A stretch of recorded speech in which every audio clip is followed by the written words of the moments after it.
the ability to access the internet, we have all of the things we need to do, and so what do they do? What do they do now? They throw false stuff. So it's not just all the true information, it's a bunch of bullshit on top of it, so that you have to figure out where the good stuff is. They can't control all the information anymore, so they inundate it with false information, and it makes it difficult for you to figure out what's what.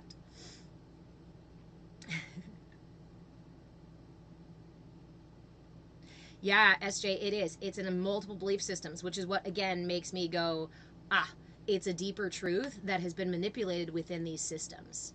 Because the systems that are using it are intended for a means of control, right? They're intended to control the masses. They're intended to direct behavior, direct outcomes. They're intended to enculturate people in a particular way. Okay. And I want to try to get away from this idea that it's super nefarious. On the one hand, is it nefarious? Totally. Right? Is it nefarious? Yes. But I also want to get us away from hating the people who control the information, because I also think that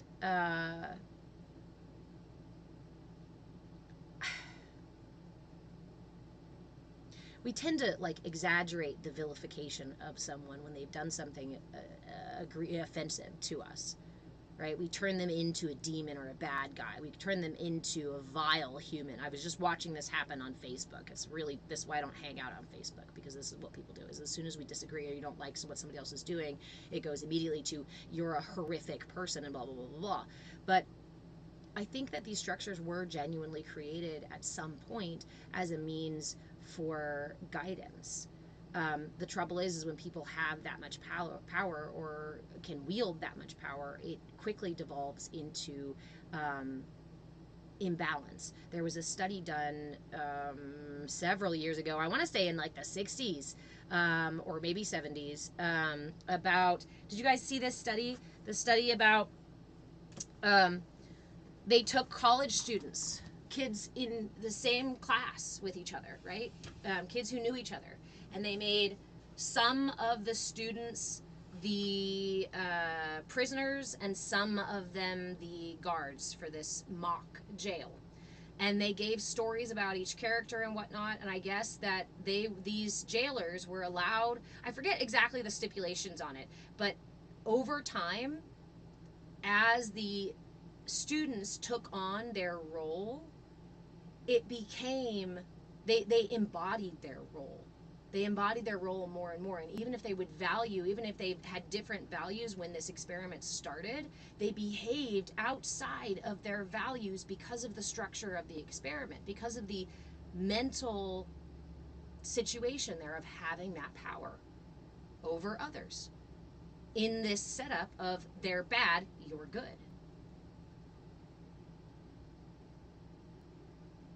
Am I thinking of the wrong thing? Oh, hold on. Let's turn down. Oh, God.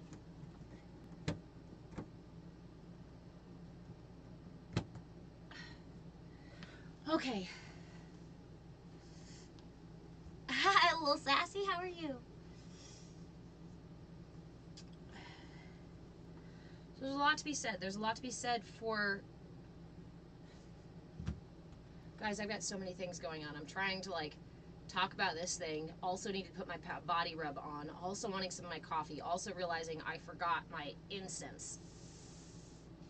So we're going to do that.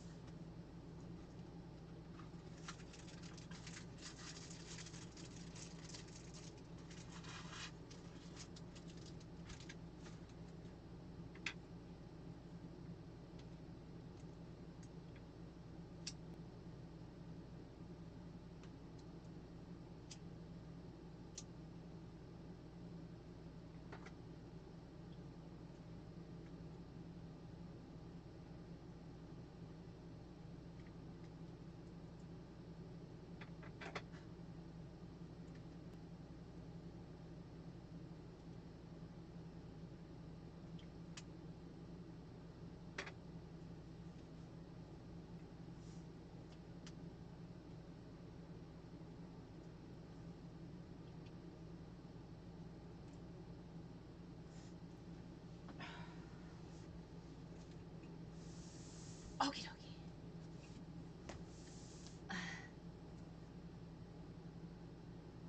dokie. Magic pizza. I would love some magic pizza.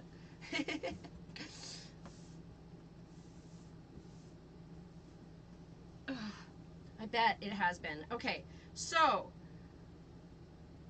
I need a chiropractor, but I have a chronic degenerative, I guess it's a degenerative condition, a chronic condition called neurogenic thoracic outlet syndrome.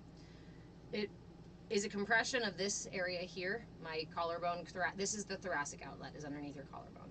It's a compression of this area here, and then to compound the issue,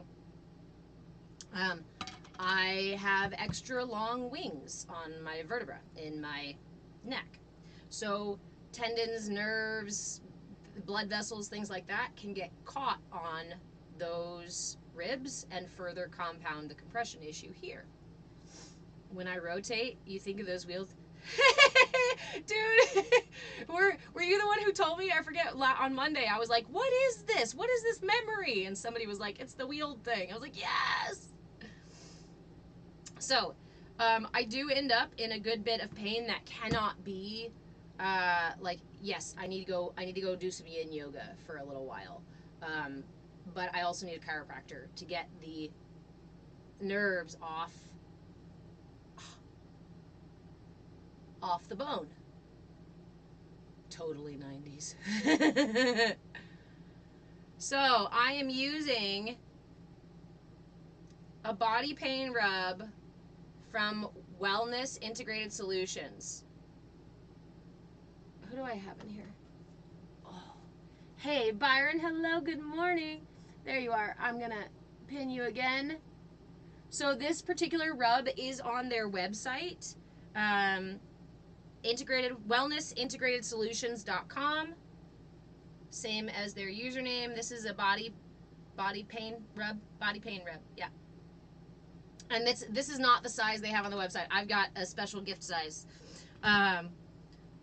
Oh man, dude. That's relief already. Ha ha! I love it when I can show you guys in real time how amazing this is. I had COVID back in June, and this saved me. Not only to breathe better, because it's got eucalyptus in it, but also for the pain. So it has camphor, peppermint, eucalyptus, frankincense, clove, and tea tree.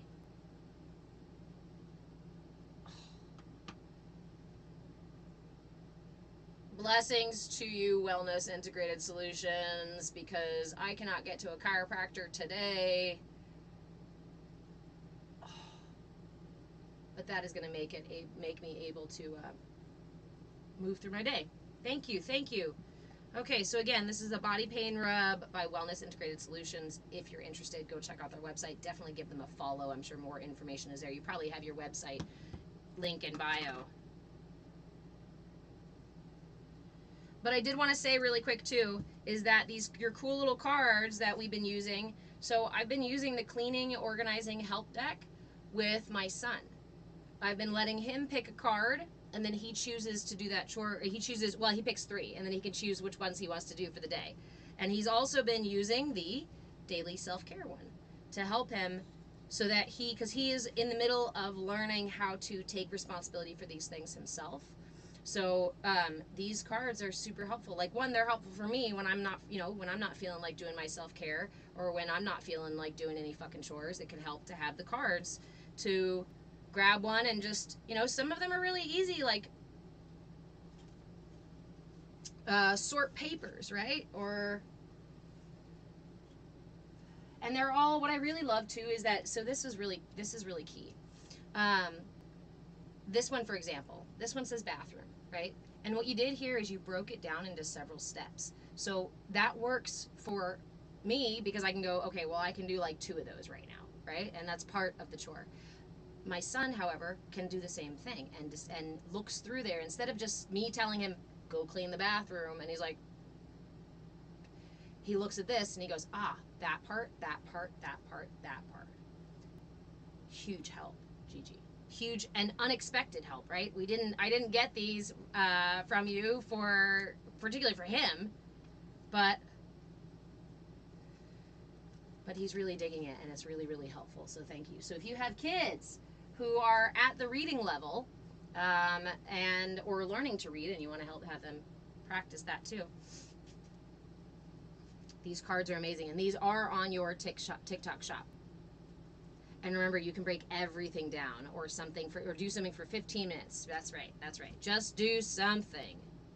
Okay, I'm going to leave this out there so that when he wakes up, he knows he can pick his chore card and his self-care card. Oh, so visit Wellness Integrated Solutions. Pin you one last time. Give her a follow. Visit her website, wellnessintegratedsolutions.com.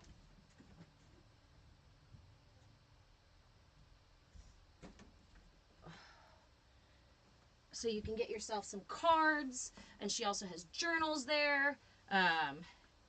Yeah, go check out her website. Stop listening to me and go check out her website. Everybody, cancel Bhakti Bites. Go get you some cards. And body rub. Okay. On with the brace and on with class. Thank you guys for taking that little detour with me. Oh shit, wrong side. That side first.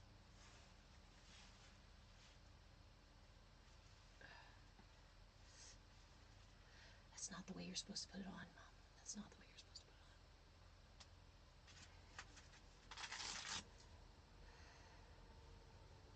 it on. Okay.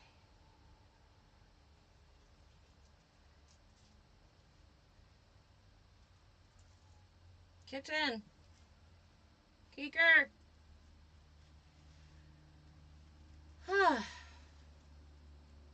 Okay, my friends.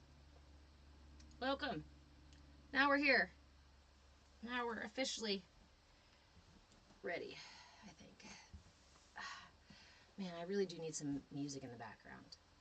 Anybody want to make some non-copyrighted music for me, please? Kitten! Kitten! Kitten! Watch this. Keeker! Keeker! Kitten!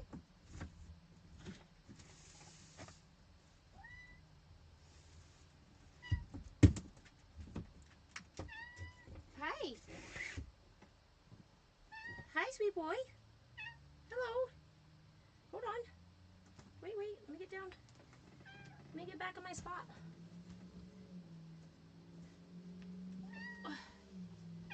Yeah.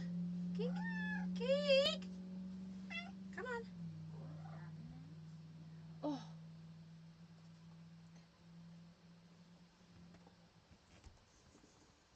Oh, yeah. 432 hertz. Yeah.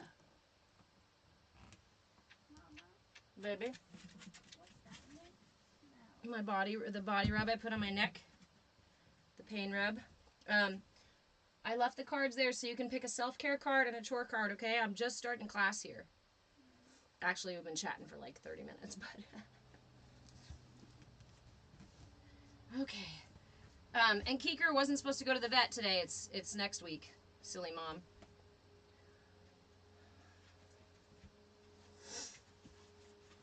Okay. Yeah. 432 hertz or maybe 888. Yes, I'd like just some like sound, right? Some sound in the background. It doesn't have to be music. I know several people who do singing bowls and stuff, and I'm trying to get them to record me something. But we go for like 3 or 4 hours, sometimes 5 hours. So it's got to be like either long enough to go on repeat or like 5 hours of singing bowls or something like that. All right. It's official.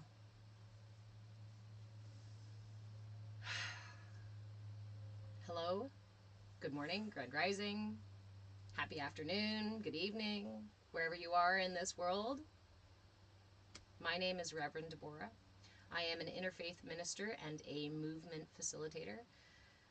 And I am your shenanigan shaman because we like shenanigans. Because shenanigans actually offer us a unique opportunity to play with life and play with sometimes more serious concepts, right? We talk about serious stuff in here. Yeah, totally. Do we take it too seriously?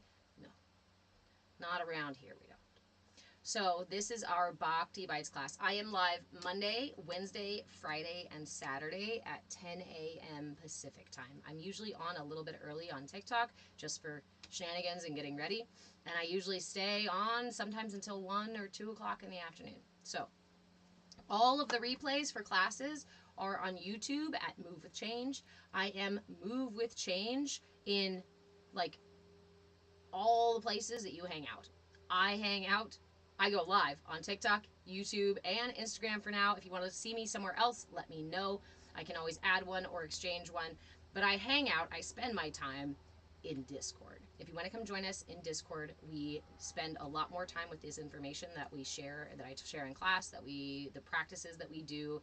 And it's a really beautiful space to explore the journey home to yourself without having to do it alone, and while having others nearby who are happy to talk to you about dragons and fae or ascension symptoms or what feels funny about this type of breath work. This is the place to explore and authentically experience the kind of tools that a lot of times we have to spend a lot of money for, or we have to go all the way to another country for, or we have to go to a special school for, or we have to find a special guru for.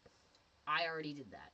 I'd spent 20 plus years in both professional and personal development, studying human development and wellness, and working in the field of human development and wellness across the lifespan, from prenatal to postmortem.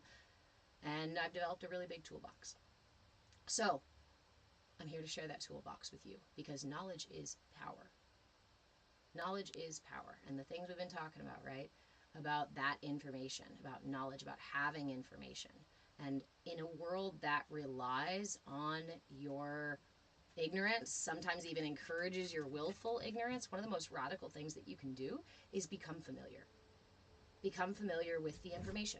Become familiar with yourself and your own values and your own emotions. Become familiar with other people's insights and reflections, because they may lead you to your truth, toward a greater truth, toward a deeper, more profound truth. Hey, Leb. And this is why we thrive as a community, right? We can do this work isolated, alone. We can do this work in a compartmentalized way, separate from our lives, but it will not be integrated into knowing and deep understanding. It will not manifest out into our lives until we learn to integrate it. Feral Farm, your cousin went to Guatemala for it. You want your yard to look like where she was? Beautiful down there. I went to South America when I was younger as well.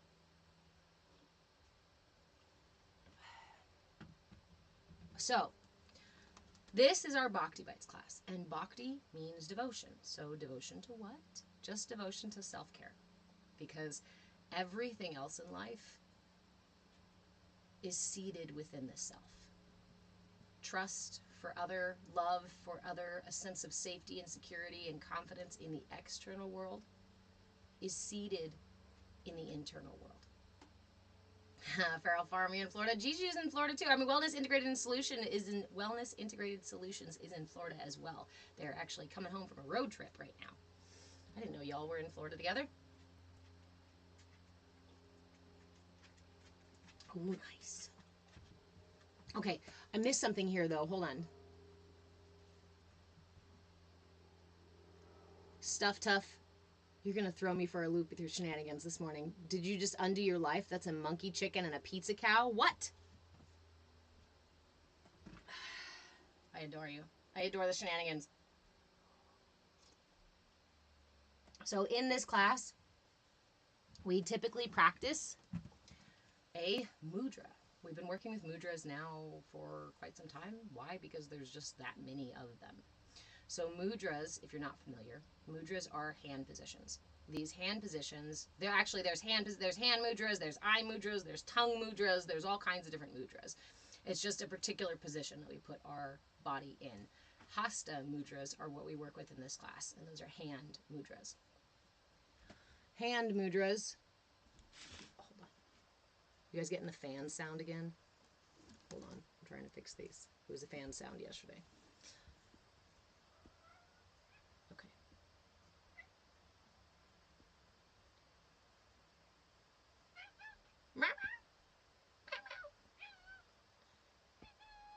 Kitten, what do you want? What are you wanting? Okay. Tongue mudras. Yes, Leb, there are tongue mudras. In fact, some of the hand mudras we do have a tongue aspect to them too. Sir, that window is open out there, not this one. He's trying to get out the window in here, so he's going to make a bunch of noise. That's okay. Show him that window's open, would you? Okay. We just did that one like a couple of weeks ago as well, and I'm trying to remember which one it was.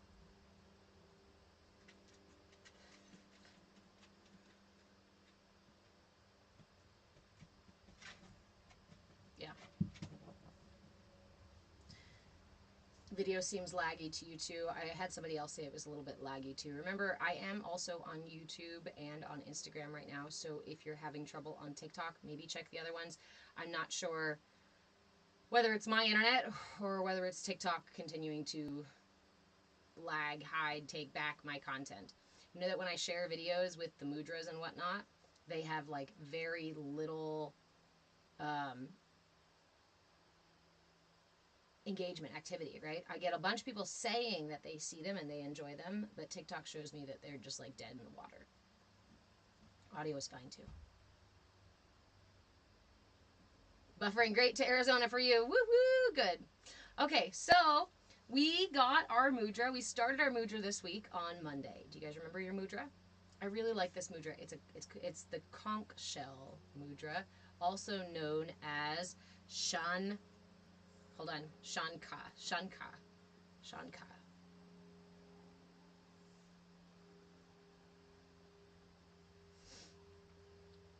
Again, guys, feel free to check out YouTube if it lags too bad. There's also a chat over there too. Yes, son? Yeah, of course. No, just grab your stool and grab the three. Yeah, grab them up there. Just grab one each. Okay. Thank you, Lab. Yes, the Shanka Mudra. Shankha Mudra. But YouTube is an alternate universe. It's okay. You don't have to switch universes. You can stay. Okay. So the Shanka Mudra is done like so. Give me a thumbs up with your left hand. Thumbs up with your left hand. Take your right hand and wrap your palm around your right palm around your left thumb. We don't want you to cry, Vada. Stay. Okay. Holding your thumb, open your left hand and bring the fingers over top of the fist of your right fist. Here. From here, take your right thumb and bunch your fingers up, bunch your left fingers up so that they touch the tip, so that each finger touches the tip of your thumb. You're going to have to bunch them up a little bit. You'd really like to make sure that the tip of each of these fingers is touching the tip of the thumb. It helps a little bit to do them like so you have more surface area rather than like this. Don't try to do it like this. Do it like this. So you've got more surface area to bring all the fingers in. On the inside, it's going to look like this to you. So your left thumb is inside of your right palm. Left fingers upright around the right fist. Right thumb, pad of the right thumb to the pads of those left fingers. Now, we hold this mudra at our heart. Traditionally, let me say that. Traditionally, this mudra is held at the heart. However, of course, I always encourage that you play with the material in this class, right? So last night I found myself laying with the mudra. I was laying down with the mudra, and laying down with the mudra, this is a little bit difficult because my elbows, right, want to flop open. So what I did instead was to lay it upright on my belly. I'll tell you, I felt really quick movement. So let's talk about what this mudra does and why I felt that quick movement. So this mudra improves voice, creates clarity in the throat chakra, helps to calm the mind and clear the thoughts, improves digestion and appetite, works on the belly button center, the navel center. So the navel center is the connection point between the solar plexus chakra and the sacral chakra. Your sacral chakra is your center for nourishment, and the solar plexus is your center for will and for confidence. The navel is your proverbial umbilical cord to the universe, right? This is where we received our nourishment in utero, our last experience of the universe providing everything for us without us having to request it. That last experience was being connected to the umbilical cord. So this this mudra works on that area specifically. It also, and because it works on that area, it's also soothing to the reproductive glands as well as to the kidneys, strengthens the kidneys as well as the reproductive glands.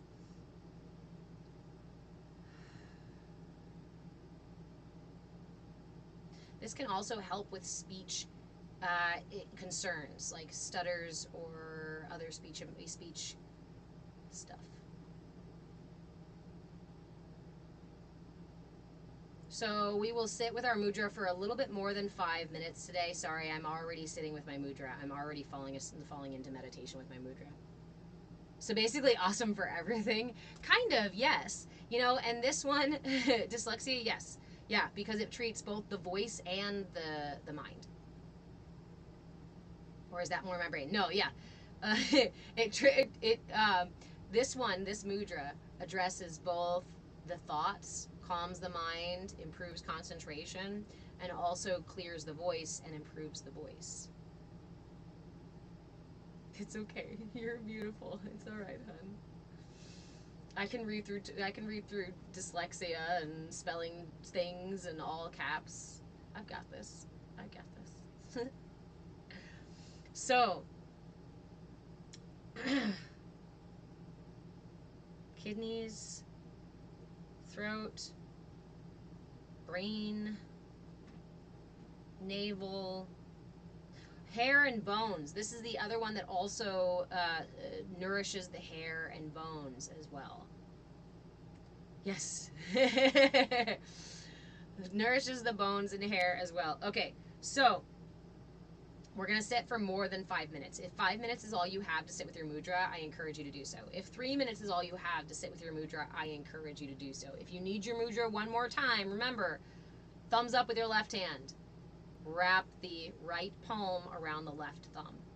Curl the left fingers up. Bring the left fingers up over the top of the right fist. Bring your right thumb pad to touch the pads of the left fingers. On the inside, it'll look like so. And we hold it here at the heart. This reminds me of so this is the mudra for mystery, right? And I've been sitting with this concept of how this is the mudra for mystery. And there's so many ways that is present here in the mudra. One, it reminds me of the flame of divinity that lives within our hearts, right? Encapsulated in our heart here. How many layers? 2. 1, 2. Hiding that spark of divinity within our hearts.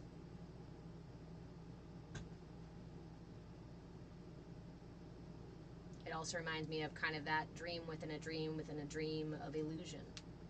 All of these layers folded over. the conch shell, so Shanka actually translates to conch or conch shell. And the conch shell is used as like an instrument, right? You can blow in it and it makes a big sound. So again, I also see how that translates here to the throat and to the voice, clarifying the voice.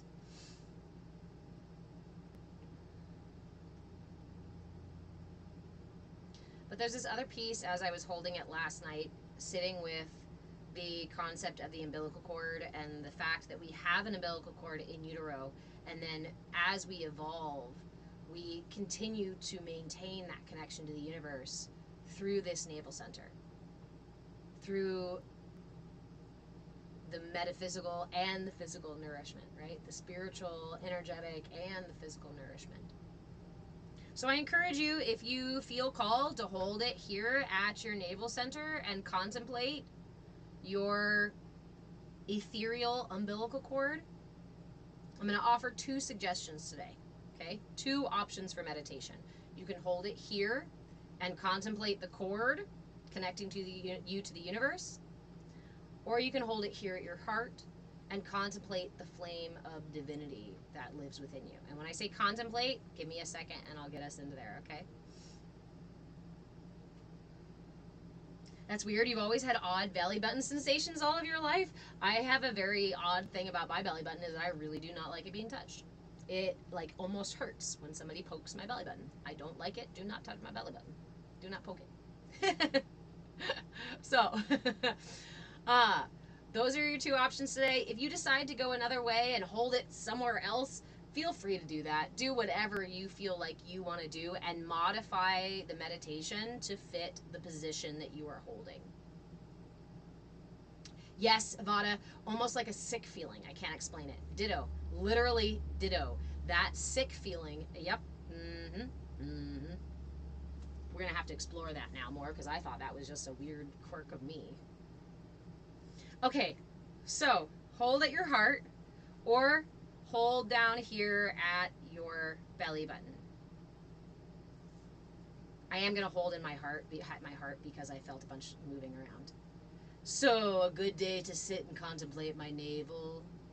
I will sing you a song about a belly button. If you sit with me for meditation, I will sing you a belly button song. That goes for everybody, not just you, Leb. Whose belly button? Your own. You can hold this mudra at your heart or at your belly button. We were talking just now about the way this is the mudra for mystery, and it represents both the divine flame that lives within our hearts, the spark of divinity that lives within, and our umbilical cord to the universe, our sense of nourishment, our ability to be nourished, to receive nourishment from the universe. This is the core of our ability to manifest as well. So, your choice, hold it at your belly button or hold it at your heart. We are going to be, you keep letting the mudra go to the belly button, sensation immediately stops. This is really strong. I'm telling you, I was doing that last night. I was holding it here and it was moving around a lot. And where I am in my cycle, I was like, I don't know if I want to fuck with things. Hold on. So if you want to fuck with things all you want and let me know how it goes. I'll probably do this again in the evening. Oh, sorry. One last reminder. This mudra increases, in case I didn't say it, increases your appetite and improves digestion. So I would not suggest doing this mudra if you have just now eaten. I haven't tried it with a full belly, but I don't know if it would be really good for a full belly. It's going to be softer than some of the other ones, but consider that if you have just eaten, right? Can't drink water while holding your hands together? Arr. Get a straw, my friend. Get a straw. Why do yogis have straws? Because we mudra. Sorry.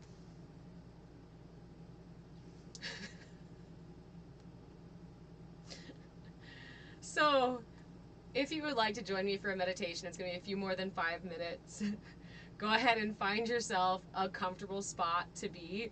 Eating now, but not a lot. Go ahead and try it. And again, if you notice that it gets really weird or it starts to feel uncomfortable, just pause the mudra and place your hands upright in your lap or palms down in your lap. Either one. You can also just return to the Gyan mudra, right?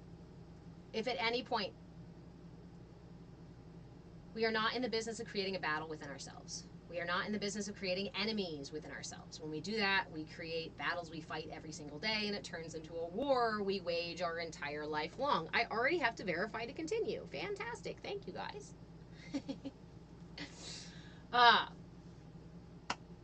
So, in this space, I invite you to meet yourself with curiosity and willingness. You don't have to meet yourself with compassion. You don't have to meet yourself with love. You don't have to meet yourself with patience, even. But if you can meet yourself with curiosity and willingness, it creates the space for you to discover something potentially profound about your inner landscape. Okay, grab your mudra. Left thumbs up, right hand, bop. Can't verify, holding mudra, right? I don't like it when they do it when I'm meditating. That's the thing, is when I'm meditating, I've had it crash before because it wants me to verify while I'm meditating. I'm like, my eyes are closed, y'all. I didn't see that. Okay. Once you found your comfortable spot to be, you can be standing, you can be laying down, you can be walking, you can be at work, in your car, what have you. Please don't drive like this or with your eyes closed. The only thing I ask is that you don't slouch, because we are working with the energy channels in the body. So I invite you to take these 3 deep breaths with me to align our system and fully arrive for our practice. Go ahead and close your eyes and inhale. Begin by inhaling through the nose, pulling the breath in through the lungs and all the way into the belly. Sigh it out. Inhale again, lifting the heart and lifting the top through the top of the head. Exhale, letting the shoulder blades melt down your back, keeping that nice long spine. Inhale once more, expanding the rib cage in all directions. Full, deep breath. And exhale. Go ahead and seal the lips and allow the breath to find a comfortable, steady rhythm of inhales and exhales. Allow the breath to elongate as you find this rhythm, the rhythm you need right now.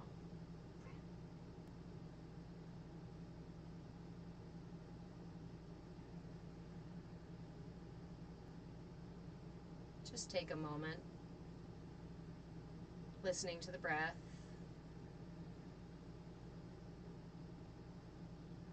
If you notice any tension in the breath, in the body, in the mind, allow it to fall away with your exhale. Remember that the heart rises and falls on your breath, lifting with the inhale, falling with the exhale. Your thoughts can do the same. They can rise with your inhale and fall away with every exhale. Find this rhythm, every part of you, every aspect of your being in line with this rhythm. This inhale to fill the being, exhale to release.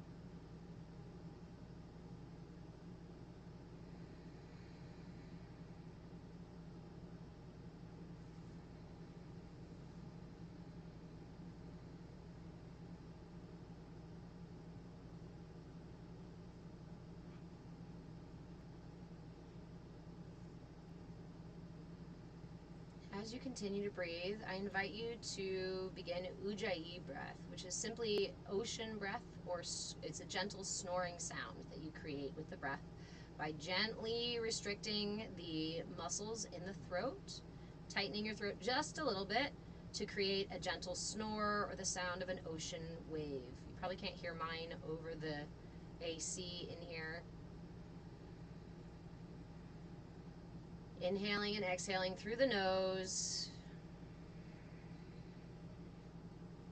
creating a big, full, I want you to work with this Ujjayi breath here for a moment to expand it so that it fills the entire being with this sound, as if your entire body is filled with the ocean itself, the tide pushing and pulling against the shore.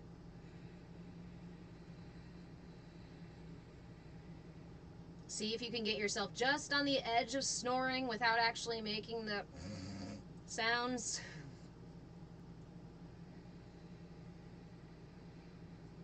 Fill your space within with this sound.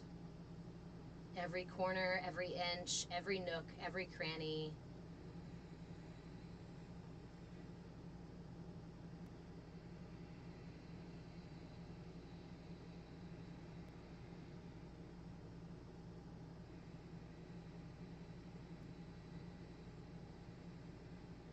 Like a big giant sleeping within you. Full, deep inhales and exhales. Creating that gentle snoring sound as loud as you can without actually snoring. Make lots of noise.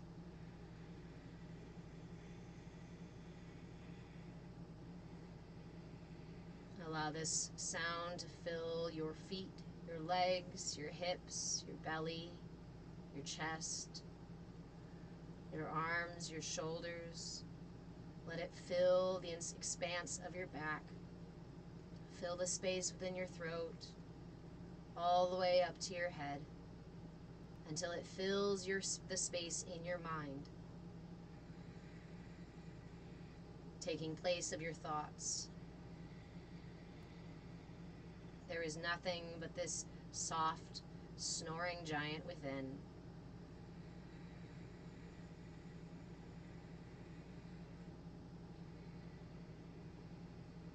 Taking up all the space.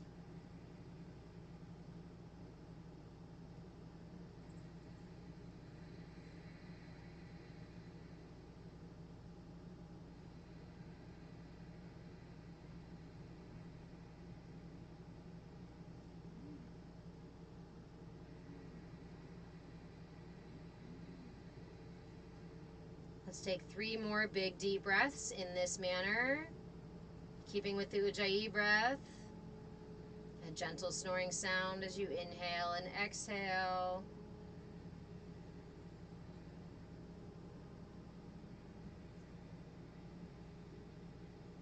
Last one.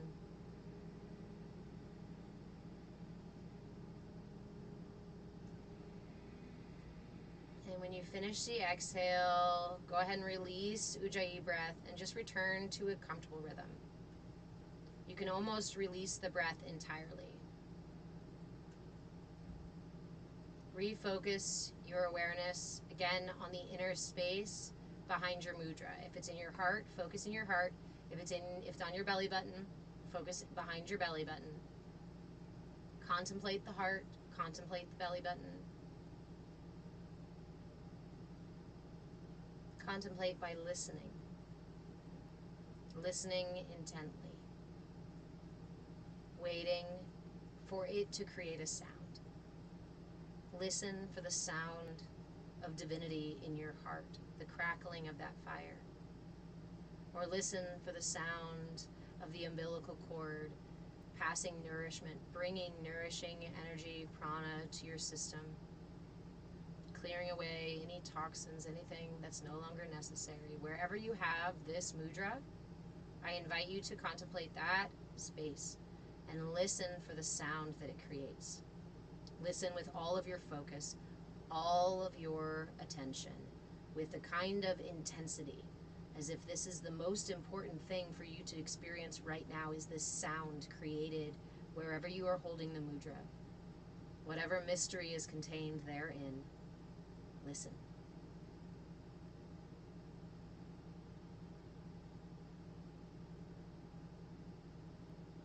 Listen.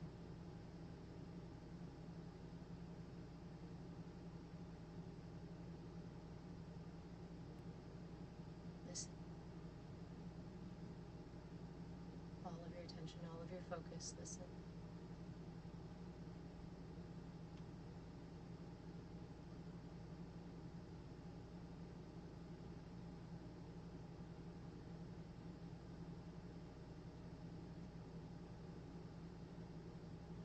Listen. And allow yourself a smile when you hear it.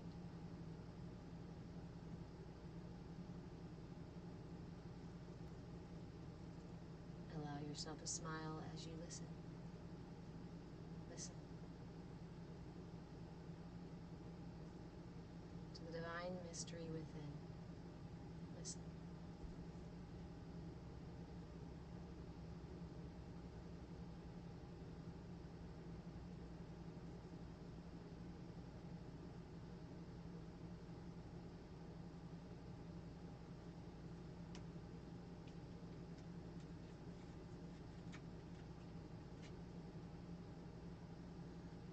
Release any tension in the body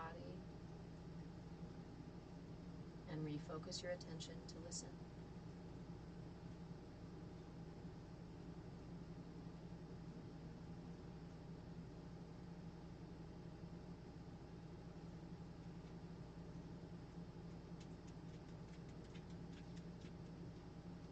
All of your attention.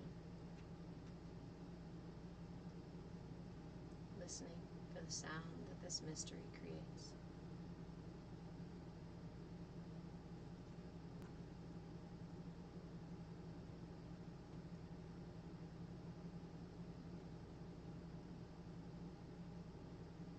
Listen.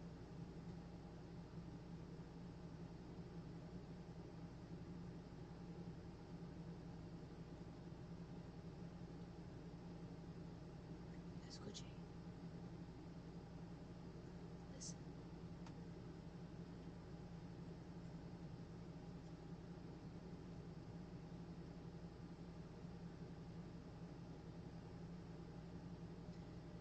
You may stay here listening as long as you would like.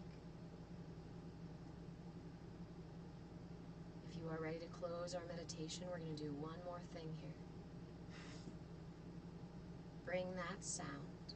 Imagine that that sound that you found moves from its place in your body and into your mudra, into the conch shell that you are holding. Just like the ocean is held within the conch shell, the sound that you found within is also within this conch shell in your hands now. Bring it up to your ear and listen.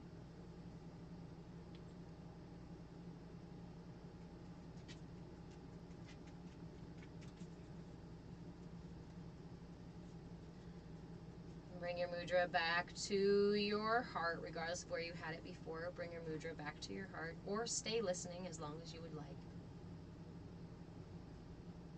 Offer gratitude for this practice, for this mudra, and for the ability to encapsulate this mysterious sound, this mystery, the sound of mystery within us.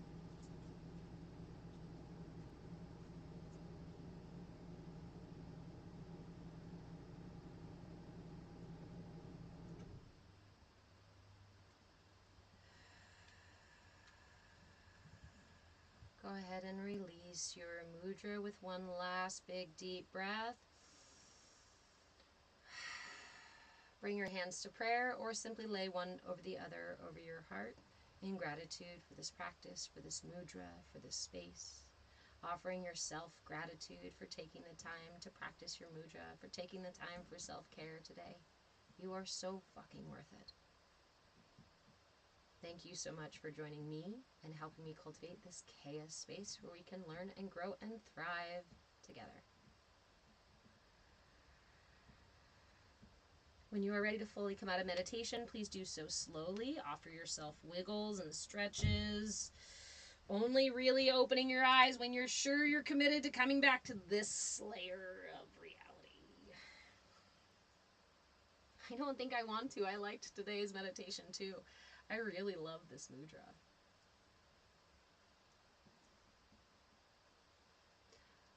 Hello, Patel. Do I know Osho? Yes, I'm familiar with Osho. I was just telling a story of his on Monday, actually.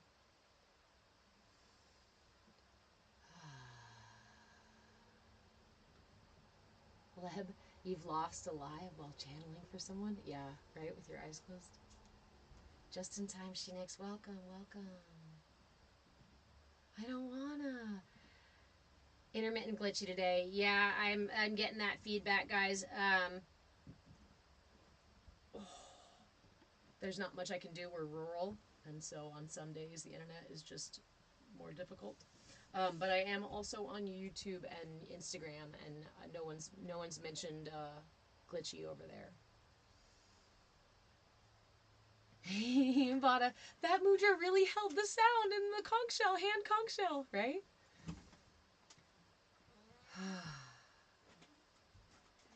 Held it up to my head. I did too. Did you hear it? Did you hear something within? It's okay if you didn't. There's no shame, there's no guilt, there's no, right? No judgment. Did you hear something? Anything within when you were listening? You go like this. So we'll do it again. My son wants to do it again. Left thumbs up. Left hand thumbs up. Yep. Ooh, you have my crooked thumbs. Ah, shit.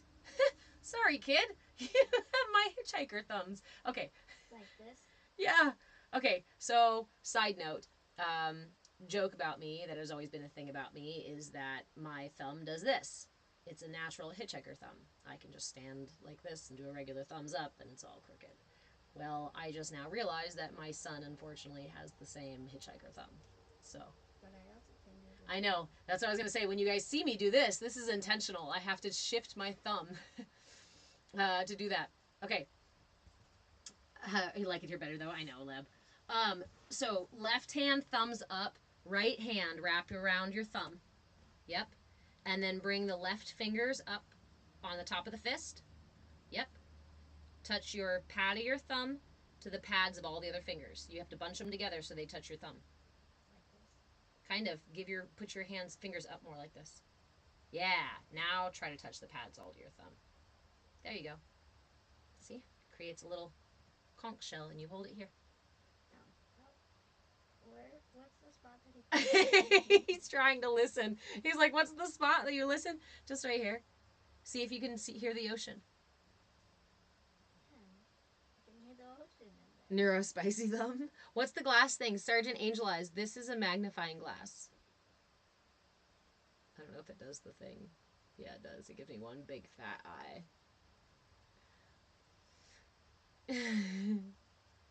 Look, here's Regal Poison. Your pinky doesn't allow you to do it correctly for so long. So then modify. If it creates tension, then let the pinky fall off to the side, or let the pinky just bunch up underneath the other ones.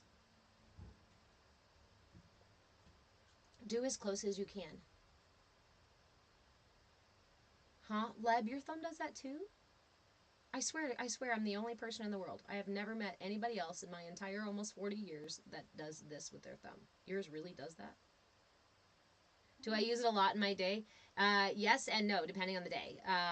So I do use it in lieu of glasses. I don't need glasses regularly. My eyes have some weird thing. The eye doctor says it's the muscles in my eyes, apparently. I test perfect vision most of the time, and then sometimes it deteriorates and I can't see past my hand. So one of the things that helps is I'm not always going to carry glasses around because sometimes I don't need them for weeks or at a time sometimes. I can do this to help me read things because it's usually like right here where I'll be like, oh fuck, I can't. That's where it starts to happen, right? So I can do this to read. But I also, so I use it as an actual magnifying glass as a tool, right? But I also use it in a mindfulness practice. This, just like I use my prism actually in a similar mindfulness practice. This is another thing. If you've got a magnifying glass like this, great. If you have a prism, or if you simply find a wood knot that has the knot gone, right? The outside of the knot. I will use these tools as a thought experiment. So I learned this one several years ago. And what we did here, why don't I share that practice right now? Let me respond my son. Real quick, and I'm going to share this practice and why I carry the magnifying glass and why I use these tools. Yes? When I hold this mudra, I listen to right there in the crack, and then it shows me the ocean. And then you hear the ocean? Nice. That's because there's an entire ocean inside of you. There's an entire universe inside of you. I know. You know. Oh, of course. You know. Because you already told me that, like, universally time. I know. It's so annoying having a mom who tells you about the cosmic being that you are instead of telling you that you're just a meat bag and nothing more. It's not like that. I mean, like. I know. I'm just joking. It's annoying that you keep telling It's annoying that I keep telling you about. Yeah, I know. stuff over and over and over and over and over and over. I love you too, darling. Okay. Yeah, I know, Mom. He's the one who gave me the perspective. Can you please go feed the kittens, actually?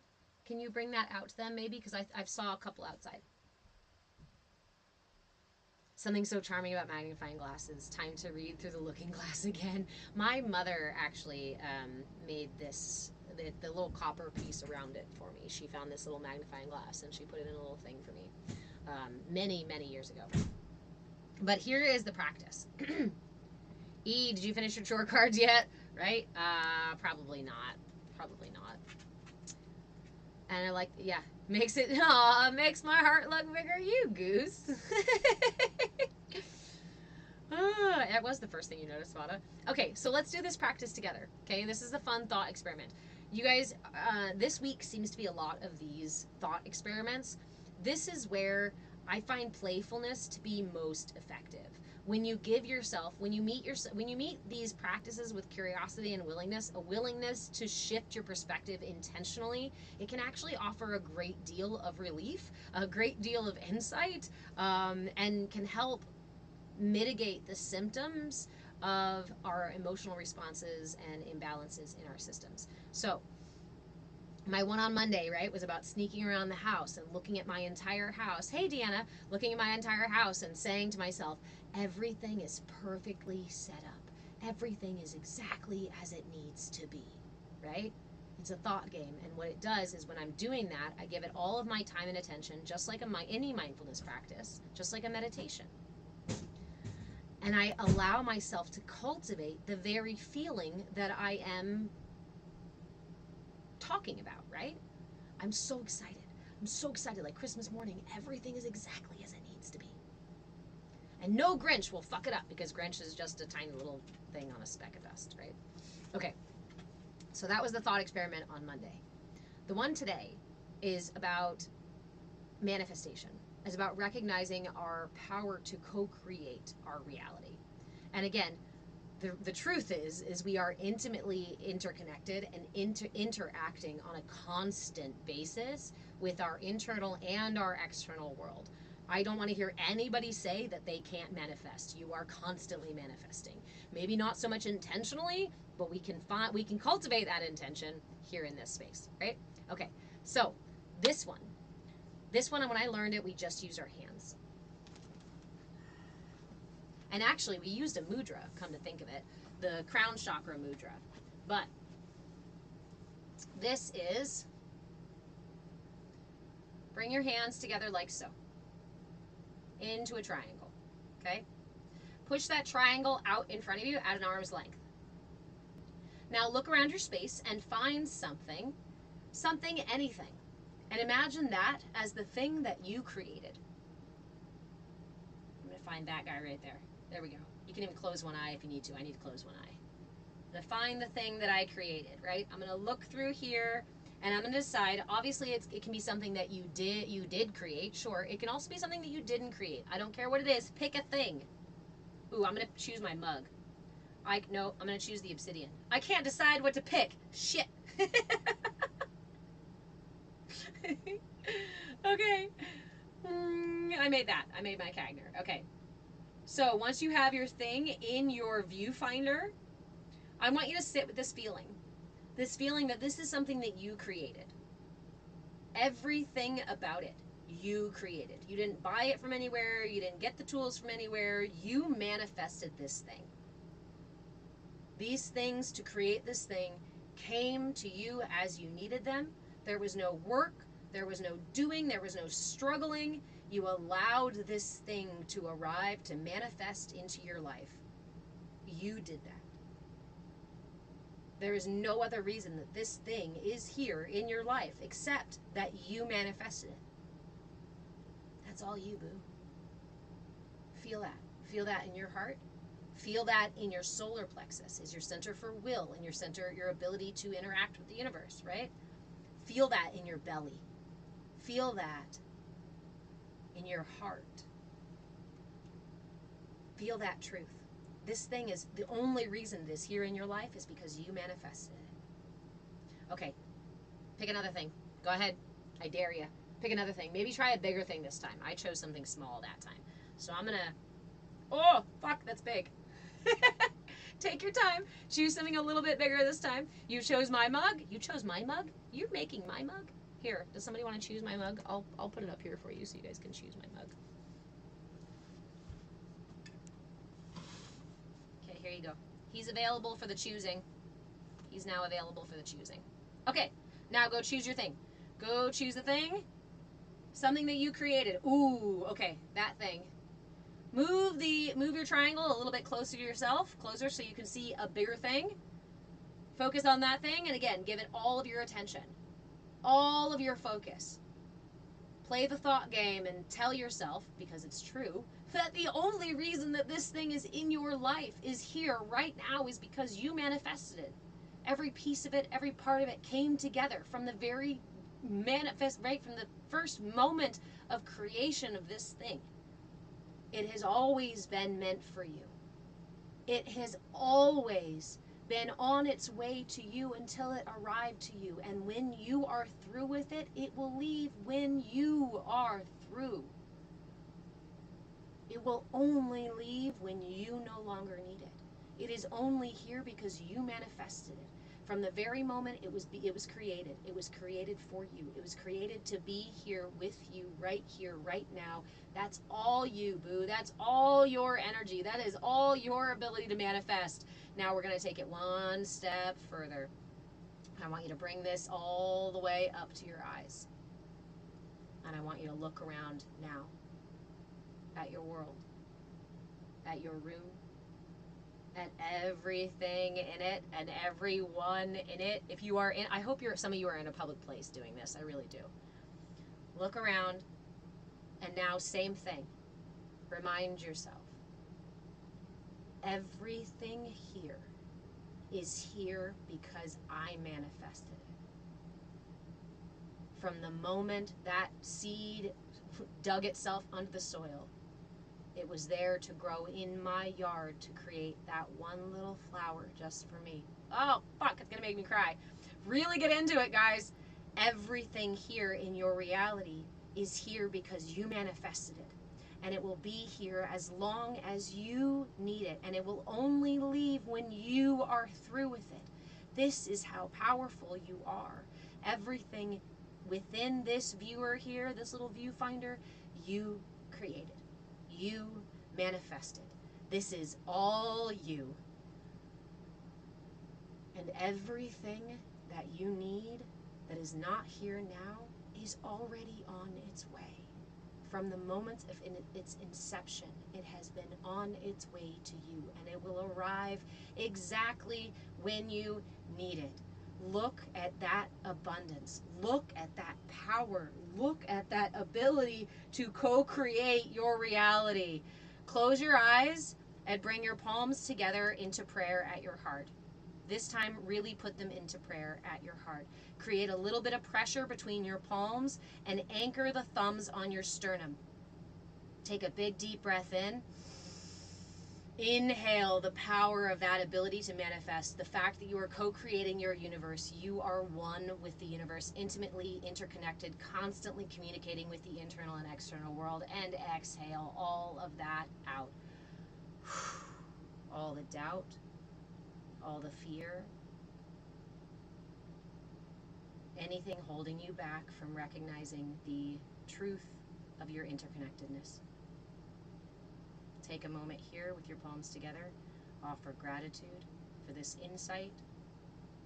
Offer gratitude for your very existence, for you are a magnificent being, a miracle unto yourself, and the fact that you can create, that you can manifest physical reality like that is fucking badass.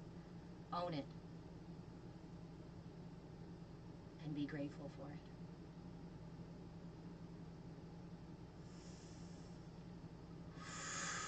go ahead and release your hands when you are ready. I encourage you to shake it out because that can be kind of an intense one.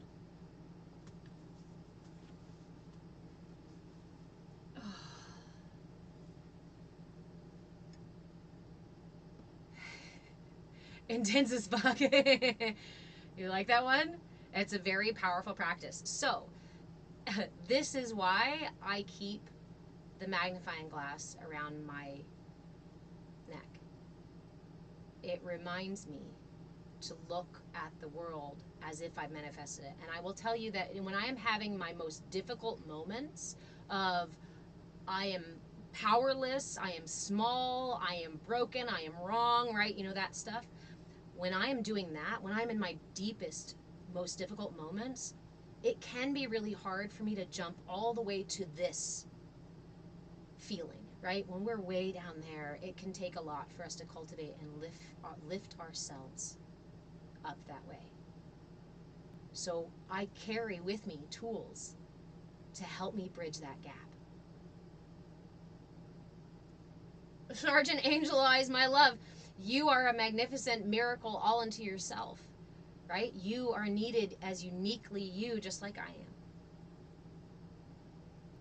So these tools, one of the things that, so I will add that the thing that I like about the magnifying glass and the thing that I like about using the prism is that when I'm in a really, really low dense energy and I'm having trouble thinking that, this distortion of the magnifying glass and distortion of the prism here help me to work my way into it. This, when I'm feeling like shit, I can't put my hands up here and be like, I manifested everything. All my self-talk says is, fuck, you didn't. Yeah, you manifested all the stupid shit too. Yeah, you manifested all the blah, blah, blah, blah, blah, blah. Yeah. The negative self-talk is no good. So I like to use a separate tool and offer a little distortion. It's all blurry. I can't see it clearly. That's kind of more what my manifestation feels like some days. Some days my manifestation feels like it's all fucking blurry and there's nothing clear. Sometimes the manifestation feels like this. Can you see it if I put it on here?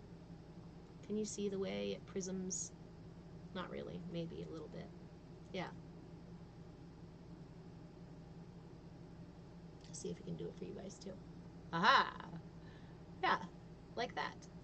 So it distorts reality in this way that allows my mind to let go of the dense energies of that darkness and transfer up into this higher state.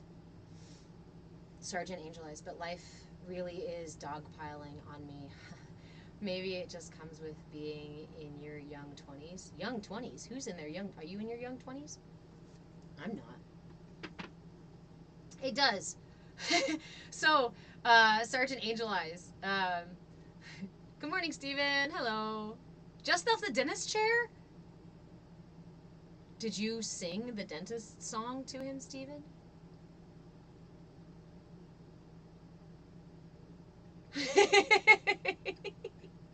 Vada, I love you. Because this is something that I feel like I have struggled with. And I thought it was just my negative, and actually, I'll be honest, mostly it was negative self-talk that made me feel dense. The truth is that we are just ignorant. We are limited beings. We only can see this much light. We only can hear this much sound. We only can, we are so limited in our ability to perceive. We have this arrogance about us that we think that we can know everything, but the reality is it's not even possible for us in these meat bags to know everything. And so it has been weaving that playfulness in, that silliness, that shenanigans, that has allowed me to embrace my ignorance as a childlike nature. I don't dig my heels into my ignorance and refuse to learn something new. But I can allow my ignorance to be an open field of possibility. And when I play within that field, I get to discover, right? And I get to learn and grow out of ignorance, but still maintain that sense of fluidity and flexibility and playfulness that ignorance allows. Again, I'm not using ignorance as, like people like to use it as an insult. It's not an insult. It's just a statement of knowledge, right? Of information available. But so this is what it, okay.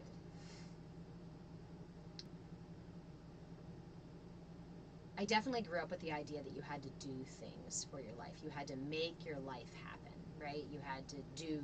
You're a human doing. You got to work hard. You got to pull yourself up by your bootstraps. You got to commit. You got to force. You've got to. And I tried. I got very type A about life, and I tried to hit. My trauma response was to try to be goody two-shoes. I was trying to be as perfect as I possibly could in hopes that it would garner love. I became a type A person, and I tried to hit all of the markers early. I tried to hit them all as quick as possible so that I could earn myself the ability to be loved, and also earn myself the other piece of that, right, was that I was constantly told that I was wrong or stupid. Thank you, friend. I was constantly shut down and belittled, told that I didn't know the things that I did know, that I didn't even know my own body. I was constantly shut down. And so I felt like nobody ever really believed me. Nobody ever really took me seriously. And even as a little girl, I would say, I can't wait until I'm old and gray. I can't wait, because then people will actually take me seriously. People will actually listen when I speak, instead of telling me I'm just too young to know anything. I'm just too immature. I'm just too stupid. I'm just too ignorant. So I went and sought out all the information I possibly could, and sought out all the different type A parameters and whatnot. But it created more rigidity. It created more tension. It turned me into a type A stressed out human doing that now has chronic things that I have to unravel from all of those years of trying to be less dense. But I wasn't dense. I was playful and loud and boisterous. I was colorful and eccentric and actually quite insightful. I cared a lot about everyone else in my immediate surrounding and beyond. Actually, as a child, I wanted to be president so that I could save the world. Because that's what I thought the president did. But in this journey,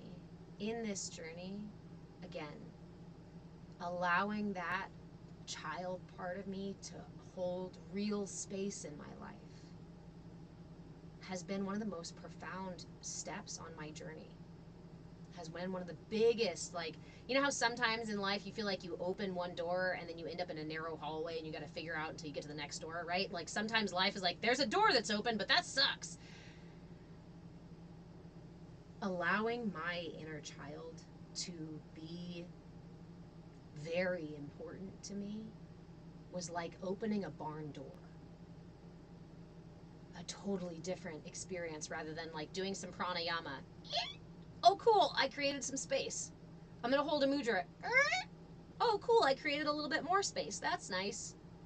Bringing in my inner child.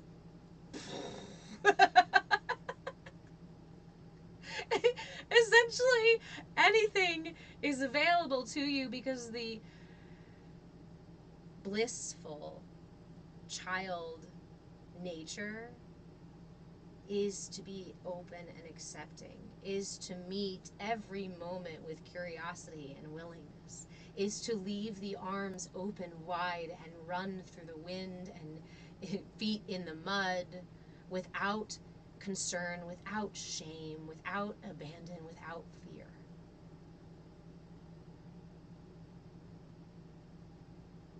I talk a lot about the way that the system that we live in, right?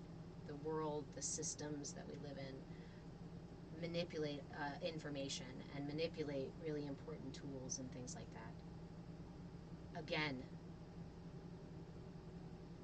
what are we told? But to put away our childish things. Grow up. Mature. Be more mature. Would you fucking quit being child? You're acting like a child. How immature of you. What does that do? but turns us away from the magic, the massive amount of magic that exists for the child aspect of ourselves. It's demeaning.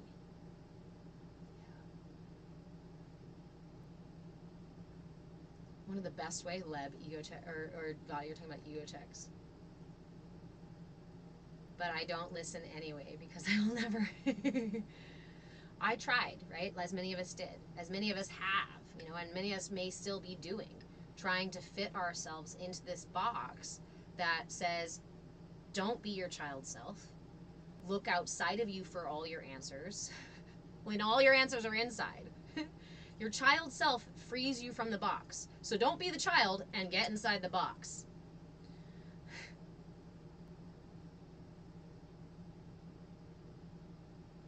The truth is you have an expansive amount of power available to you within you. So don't look inside yourself. Seek false satisfaction outside of yourself so you'll never feel fully fulfilled. And in that way, if you're never fully fulfilled, you'll stay inside the box because we'll keep feeding you these little things that sort of satiate. And you'll stay there waiting, hungry, every day. Please, system, feed me more. Please, system, I want more of the fake food and the poison-laden shit and the toxins and all of this other. Please, I will keep consuming these because I do not know that there is anything more. Because I am blissful in my ignorance-ish. Except for I'm no longer blissful in my ignorance, am I? It's no longer the Garden of Eden 1950s. Here you go. Perfect little American dream nonsense. The illusion is gone. The veil is shredded.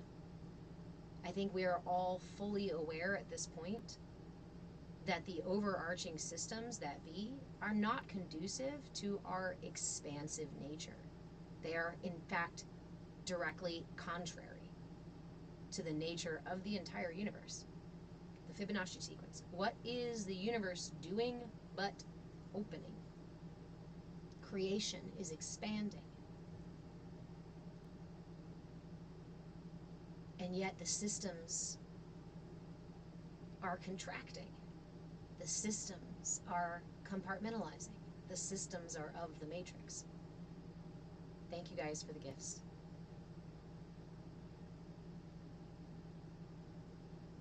In a world that relies on your ignorance and encourages your willful ignorance, the most radical thing you can do is become familiar. Become familiar with what? Anything. Everything. But start here. The deepest insight, the deepest place of knowing exists in your heart.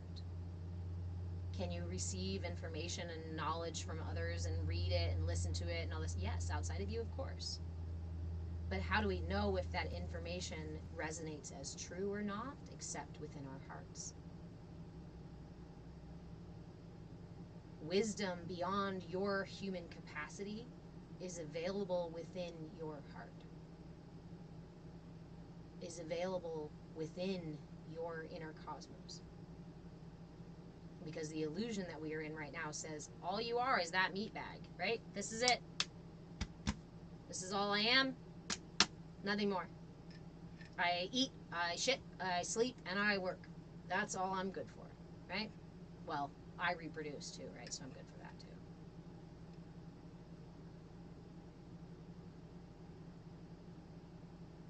Yes, Wellness Integrated Solutions. So as we are doing this work, as we are becoming familiar, and when we let ourselves be ourselves, authentic, as we become familiar with that, thank you, friend, and we allow ourselves to express our truth, our true nature, outside of that box, we will see others peeking outside of their boxes going, can we come out now? Can I come into the out now? Can I come into the out now? Can we please come into the out now? Because it's no longer blissful inside the box. We are suffering. We are not thriving. We are barely surviving inside the boxes at this point. The game is over. The jig is up. Information is now freely available, so much so that they have to inundate it with false information to continue to try to confuse you. Childless cat dead. Boxes are for shipping. And for storage and for putting things away. But you are not someone's old dusty toys. You are an entire cosmos. With you in spirit, Feral Farm. Remember, YouTube and Instagram seem to be doing a little bit better. TikTok, guys, TikTok is actively attacking my content. I don't know what to do about it. I don't know how to do anything about it.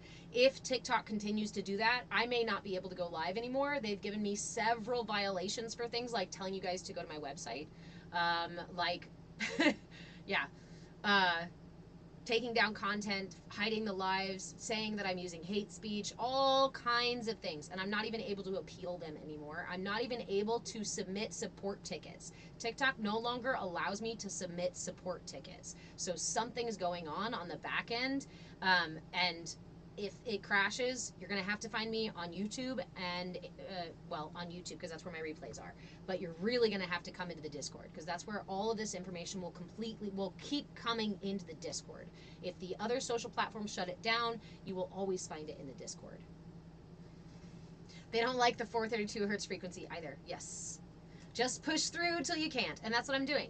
I'm just going to keep sharing the message. We're just going to keep talking about this stuff until they shut us down. And then by then we're going to have enough people in the Discord anyway, and y'all going to be reaching out anyway, and we're going to already have the foundation we need. Childless cat dad, I do take it as a compliment. If they're trying to stop you, it means you're doing something right. Again, when I share specifically the mudra videos or energy work videos, specifically like the actual tool videos that I share, those ones get like on the analytics. Now, I think my analytics are actually lying to me because I've seen you guys say that you've reposted a video several times. Several people say I reposted that, and it shows that 0 have reposted. So I know that they're fucking with that too. But link is in the bio. Lishre, link is in the bio for Discord. So in my bio, I have a link tree. It's Linktree Move with Change / Move with Change. On there, you're going to find the link to get into my Discord for free. This is our CAYA community Discord and is totally free for you to join. I do have memberships available. Those memberships are only for more and more of my time. So I do have a membership for replays, the archive of replays on YouTube. I have a membership for group coaching. I have a membership for private coaching and several memberships up above that for private coaching. And then I also have a donation level membership. It's $5, $5.55 a month if you want to support the fact that I offer this information for free, because knowledge is power. Because instead of you having to go through and sort through the fucking many, many years of books and schooling and shit that I did, right? I'm here to go, here it is. I found the nuggets. I found the way that these things all link together, that are all interconnected, right? I went to school to study child development. And then I left school to become a caregiver because my mother got sick. And I found that the same things that I was learning in child development were applicable in elder care. Do I have a membership for memberships? Maybe. I was using them in elder care. So when I went back to school, what did I do? I took my child care degree and not degree, but education, right? And kept it there, held it here, and then studied gerontology. End of life development, right? End of life care. Became a death midwife as well as a birth doula. And then close that gap by studying the psychology and philosophy of how we tick, what makes us work, meditation and spirituality, mindfulness, as well as the DSM and the experiments on the brain and the human human neuropathy and neurology and all the things. I took the science and the spirit and the esoteric and all the things and went, and you know what I found? I pulled them apart and they're all connected. Damn it, that would have been really good if I had a little cutout. Because that's what it was. I took all these papers together and was like, oh, here it is. Here it is. You can see the chakra development. The development of the chakras is almost immediately parallel, directly parallel to Erik Erikson's stages of social emotional development.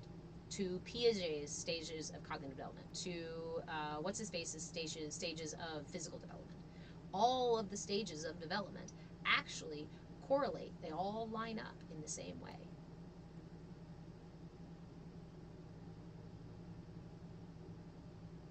Profound truth comes when we see past the simplicity, the face value of the information, and we puzzle it together, pieces and bits, and move it around and see where it fits within us and within the knowledge or the understanding that we already have.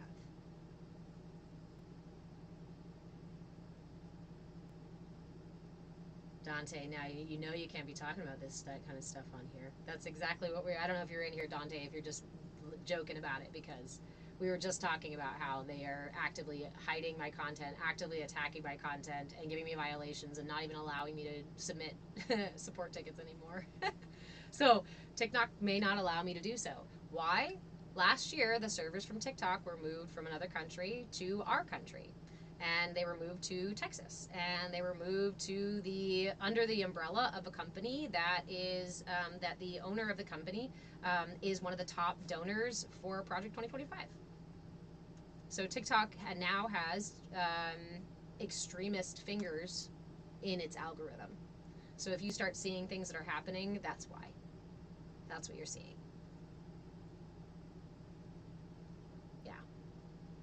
They were concerned. They wanted to tell you how scared you should be because China has your information. I would say be far more concerned that now someone in Texas has your information. That is someone who is actively working to manipulate our government. They definitely cut off those videos. Yep, absolutely. I do still, I don't know if you guys are interested, I do still want to do a session. I don't want to take up a Bhakti Bite session. I want to do it another time where we sit down and talk through 2025. People are talking about Project 2025 and Agenda 47. So Project 2025 is created by the Heritage Foundation, and it is a playbook for a revamping of our government away from democracy and into a religious-based autocracy. Dante. Nothing bad about Texas. I'm saying I'd be concerned that it is here in the United States where our government has its fingers in it and is currently pulling your information. They are actively pulling your information already from your devices, and now they can do it from TikTok too. And now they can control the information that's being passed around on TikTok, which is why it's harder to pass this information around. Lots of spacer words in that playbook, which is why it's important to sit down and really move through the information. So people are talking about it in comparison to, or by saying, you know, what's the argument everybody's saying? Trump says he does not support Project 2025. Let me tell you right now, after doing my personal research, and you can do this research yourself, it's very easy to find that I think it's like over 100 people that were part of or work for him during the time that he was in the White House or beforehand or afterwards are people who wrote Project 2025. His name is not on it, but there's more than 100 people that worked with him very closely or within that realm who did create it. He has some, he has now said, no, that's not my project. In fact, I just want Agenda 47. If you go and watch the videos of his website, because it's not even written out, it's not even a playbook, it's just him recording videos talking about what Agenda 47 means, they are parallel. They are parallel concepts with very small differences. They are parallel. So please, again, don't take information at face value. These are systems that rely on your willful ignorance. They want you to take what somebody says as fact and call it that and then repeat it to others so that you can be their flying monkeys and you can perpetuate the false truths. Feral Farm, nothing wrong with being a traditional wife if that's your choice. The wrong is forcing others to do so. Agreed. And that's what Project 2025 is. Project 2025 is essentially saying that there should be more control over the way that people behave and the way that people live their lives, and that there is a very narrow view of what's right and what's good for the way that people behave, and it is based on evangelical, right, religious beliefs. It is a religious, right? It is based, founded in those religious values. There are a lot of pieces to talk about, so I'd actually really rather just do a whole live where we go through all of the pages. And they are already doing it. And this is the important part, guys, to recognize that this is not some daydream that, like, oh, maybe someday they'll put it into play. They are already doing it. They're already doing it. They're already putting laws in. They are already setting up individuals, staffing government buildings, the court system. They are staffing voting locations and things like that with people who are Project 2025 sympathizers? Jesus.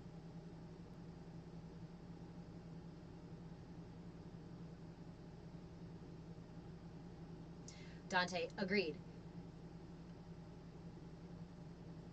Former President Trump is going to do and say anything to get back into the White House. 100%. And the concern is the fact that he was already in there. And I think the reason we saw the type of presidency we saw those 4 years is because he didn't know the ropes. So what we have now is a concern that now we have somebody who has been in there and has a better idea of how to do things, and has also packed the government with people who support the things that he would like to do. What do I keep looking at? I don't know. I have 2 computers here and a really beautiful view behind me of a window and a kid over there and a dog over there and a cat over there. What are you looking at? Did you finish your chore yet? Did you have your breakfast yet? Okay, then go do those things before you ask me any other questions. Thank you. So, I would really... yeah, I was just answering. There's a lot of things. So, I will get on that. I will get on that. I don't know when it's going to be. And honestly, reading through Project 2025 and through Agenda 47, this whole topic does still elicit a lot of frustration from me. I get a big emotional response with it, so that's kind of why I've been hesitant about it. But it's really important that we actually read through this. And unfortunately, Project 2025 is like 1,900, something like that, 900 pages long or something like that. So I think it would be easier for us to do if we just all did it together. So, and that way we can also share in the frustration and as well as understand the information. Instead of taking information from little clips and videos and what somebody else said and what somebody else reported, that way we can all sit there and go, I saw it. I looked at the text. I read what the text said, and then we discussed what that meant. Because some of these pieces, you do have to interpret what they fucking mean. Perhaps a Discord event, but I don't want to, I don't know. So the reality is that mindfulness, right, spiritual practices and things like that are not separate from politics. And I know some folks don't want them in the same space, and I totally understand that. But the reality is, yeah, it's about 900 to 1,000 pages. It's a little over 900 pages. The reality about that is that to be mindful is to be engaged, and to be disassociated from what's going on politically and wherever you live in the world, or what's going on socially wherever you live, or what's going on environmentally or whatever, is to be disconnected from these things. Can we practice non-attachment?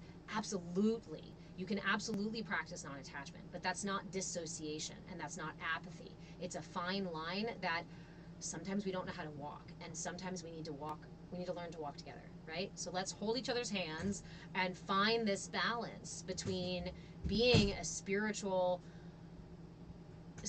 being a light being, working here to like raise all of our vibrations so that we can all collectively ascend to wherever the hell we're meant to go, even if it's just into self-actualization, right? Let's do this together. Stephen, 926 pages. Zark, hello, my friend. You say, I feel like the universe is conspiring against you, like some sort of initiation test. You've never worked harder, been more clean in your body, mind, and yet you just can't catch a break.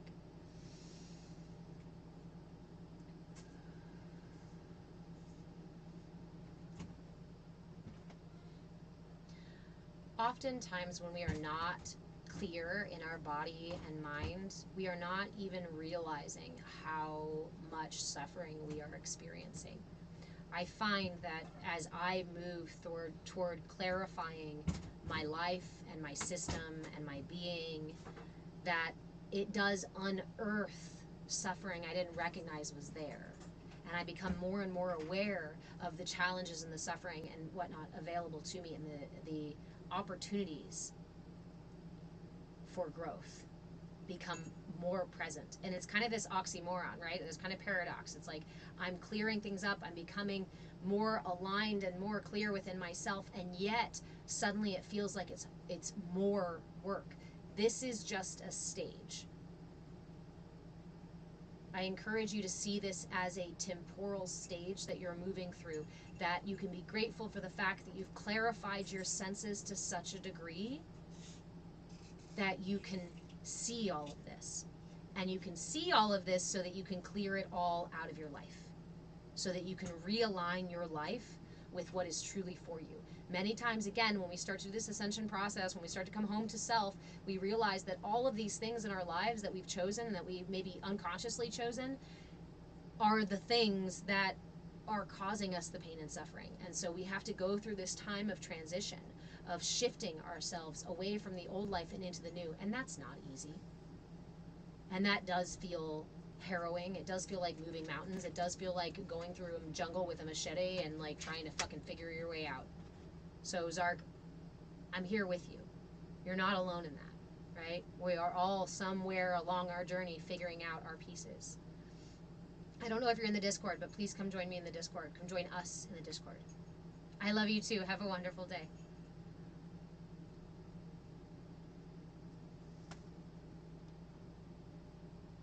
SJ, it's a tough topic. Top 3 most difficult to open my throat chakra for. We will probably have to do exactly that. We'll probably have to do like throat chakra work, mudras, grounding. And this is the piece. This is why I want to do it together. Can you imagine being with people together where when we address this kind of stuff, when we have the political conversations, when we talk about Project 2025 and these things that are sometimes triggering for a lot of people, depending, regardless of where you stand and your opinion on it, can you imagine being able to pause reading and doing a mudra and grounding yourself and maybe saying a mantra to like help let go of the energy instead of letting it bind up within you? That's the shit I'm talking about. That's what mindfulness is really for. Not for the 1 hour, 2 hours a week that you sit by yourself in meditation, but for you to use when you need it, when it's effective.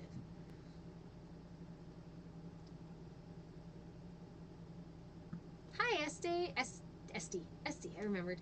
I looked for it in my head. T. That's some heavy work. I would feel so mature, Vana. That's what we can do. Yes, it's for the chaos. Mindfulness is for the chaos because life does not stop. Life does not stop, and we are gonna be triggered. And the more of this work that we do to come home to ourselves and to discover ourselves and to recognize the divinity within us and the true power available to us, the more challenges we end up facing until we learn to bend and sway with those challenges. Again, insights from the Buddha, like, life is not going to stop for you. Life is going to have pain in it. You cannot avoid that. You cannot, hey Bill, you cannot make that not happen. When we are rigid and inflexible, change knocks us upside the head and makes us fall flat in the dirt, face first in the dirt. But when we become flexible and fluid, then when change happens, we can adjust in the moment. We can make these fine adjustments. Think about it like, again, I want to use this analogy again because it's so good and it's been like echoing through my head lately. Wait. Heavy combo with you guys. We all just go into a mudra. I love you, Mata. Yes, exactly. Okay. The analogy is that, did you get your chores done yet? Yes. I only get my lip. I only write down the lips, but I'll need your help with that. Okay. Hold on. Let me not lose my thought. Hold on. I want to trap it right here. Okay, go ahead. Could I watch a show or a documentary in the house? You can watch one documentary movie or 2 docuseries episodes. Yes, ma'am. Okay. Te amo todo tiempo. Adios. No más. Peace out. Peace out. Okay, here's the analogy.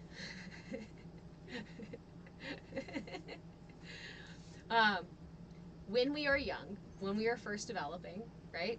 We first learn, we just talked about this on Monday. I'm sorry if I repeated a bunch, but it's like echoing through my head. My brain, my pirates are like, this is really important, so keep repeating this.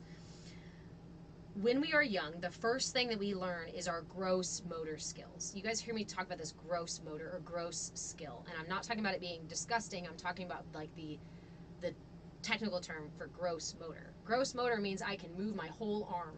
Gross motor means I can jump up and down. Gross motor means I can roll my body, right? Those are gross motor skills. So when we are exploring information, we might receive that information from a gross motor place, from a like black and white sort of place, from a it's right or wrong, it's good or bad kind of place. As we discover, as we explore, for example, when you first start doing yoga, okay? When you first start doing yoga, the gross motor work of that is to just figure out the poses, right? And how to get your body into these different positions. How to breathe with it is another layer, right? First it's getting trying to find the poses. And then it's bringing the breath in and matching it there. And as you continue your practice, what do you notice? You explore more subtle layers, deeper and deeper and deeper, until you find yourself on your mat making these minute adjustments in Warrior 2. And suddenly you sink into that spot and you go, oh, that's the pose. And when you find it like that, that's when your energy body aligns with the physical body in the way that it's intended to through yoga. When you start, you're working with gross motor shit, right? Just how the hell to do it. As you explore it, there are deeper and deeper layers of subtlety. The same exists within us on this infinite level of exploration.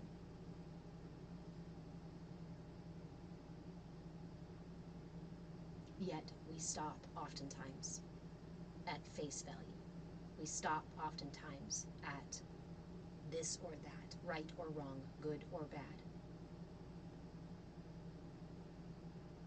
And I was having a conversation yesterday going, can we remove ourselves from good or bad and see everything as having a purpose, as an experience, as a opportunity for experience, for growth, for learning? The things that are happening in the world right now feel really dense, feel really scary for some of us. And for others, the things happening in the world are generating a kind of imbalance within themselves, right? Either encouraging more and more and more arrogance, or encouraging more and more and more control over others, or encouraging smaller and smaller expression of the heart, less and less compassion, right? Gosh. Even as a big, open-hearted, compassionate person, right? If you have a big open heart chakra, some of the things that are happening in the world that are causing people who otherwise usually operate in this open-hearted space to even still close their hearts.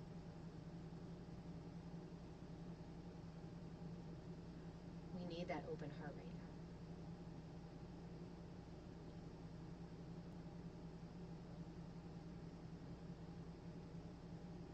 We need the heart to be open wide enough for us to recognize the value in every part of the whole. Remember, I like to talk about humanity as a body. You need every part of your body for it to work. If you didn't have your sweaty armpits, or your armpits that get sweaty and smelly sometimes, your body would not be able to release those toxins. If you didn't have your digestive system in your asshole, you wouldn't be able to get rid of things that don't belong in the body. From the thing we were streaming the other day, I really love the way the woman had put this. We were in the Discord. We've been streaming some fun interviews and stuff, and she was talking about how the body, right? If you were to keep the food in your system, the way we keep emotions in our system, if you were to grab the food, consume it, and keep it in there, it would ultimately kill you, because your system is not. It's meant for things to pass. Grouchy pants. Eating red meat helps with what? Eating red meat helps with minerals in your system. Eating red meat helps some people and not others. Leash Ray, did you see Ajna? Come on, baby. Come on. They want to say hi. Come say hi. Oh, no, not out there. They're right here. They're right here. Here, lay down. Lay down. Hey, it's okay. There's my dog. There's my dog. There you go. Hey, Cassie Marie.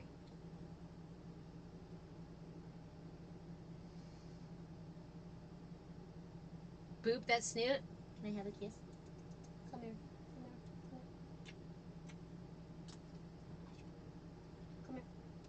No more boops. He said you get one. You get one on the live, and that's it. I love him. I love him. Sorry, okay.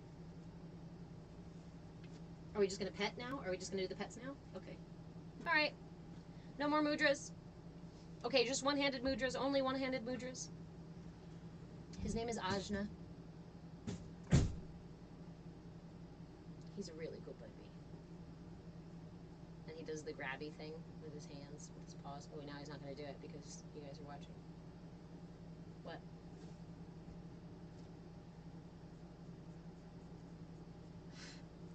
So,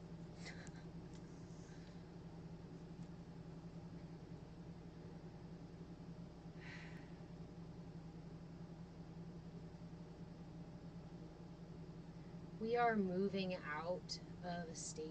We are moving out of a state of gross motor skill and into a finer layer of existence, into a finer understanding of our existence, into a more intricate, interrelated understanding, right, of the oneness that exists. Never was great at the gross motor. And when things are disruptive in your life, when it feels like the universe is attacking you or God's out to get you, it's just an opportunity to reorder yourself in a way that is better for you. The universe is expanding. The universe is creating. The nature of the universe is creation. Creation is an expansion.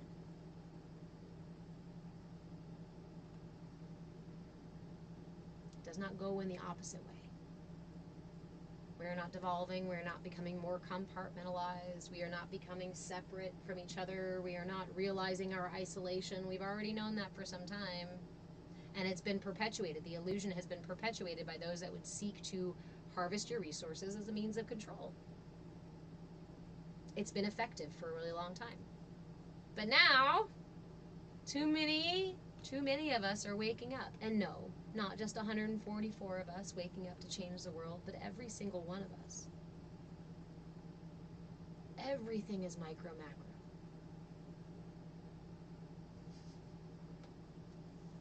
Well, again, Vada, You said the pandemic just confused some people. Yes, but that was also, to a degree, by design as a means of control,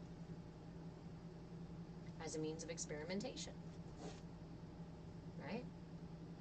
Again, we are in a place right now, and I want to step back. I want to step back from it being nefarious. I want to step back from it being like, ooh, somebody's secret society, somebody's up there trying to control all of humanity. I'm going to step back from that concept, and we're going to look at this just as the structures that are in control want to maintain that control so they can keep benefiting from the control that they maintain. Let's put it really simply again. Oof! You just kicked me off. We have the ability to run vehicles on other than gasoline. I'm on hydro, right? I know we can do electric as well, but there's others as well. Why aren't those more popular? I mean, I understand the issues with electric, and I understand the issues with hydraulic and hydroelectric and all the other things, right? Hydraulic, whatever. I don't know all the science. I don't know all the mechanics of it, but I know that there are several other ways for us to operate our vehicles and generate electricity and generate heat and cool our houses. There's actually a lot of things out there that are available to us but are not afforded to us because the systems, again, the petroleum industry is a very, very fat industry, right? And there are people who benefit from that industry. Just like the agriculture industry in the U.S. There are people who benefit and there are people who don't. But the people that benefit would like to perpetuate the same system so that they can continue benefiting. It does not benefit them to let go of the thing that's been padding their pockets for generations. User 52928611450067. No, I do not understand all. No, excuse me. I don't know exactly the details of every single alternative to oil that is available. But I do know that there are viable alternatives that have not been explored because the oil industry would not allow that to happen. But that's what happens when we have companies running our government too.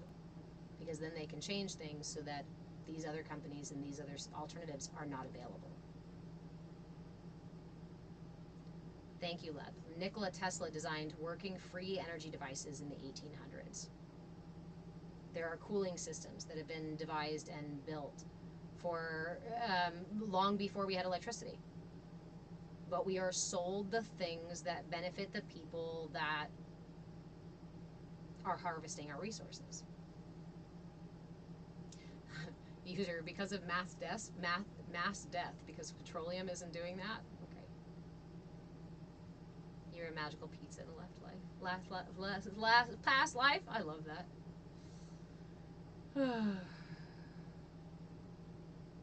So to change the systems, we often have to be willing to look outside of what is normal and what we believe to be the only way to go about things.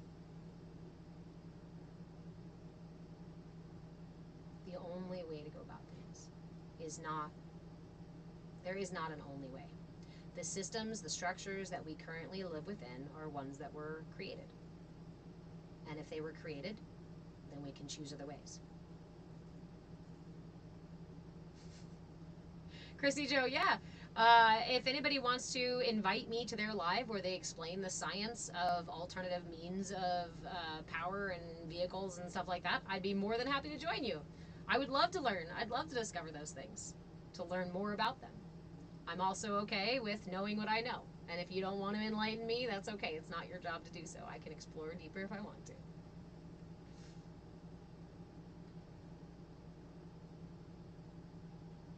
Snickers. Research and development in a healthy company could be looking at everything other than petroleum. No, Stuff Tough, you're going to have to explain that one to me. Underpants stolen by gnomes. I'm pretty sure gnomes steal socks.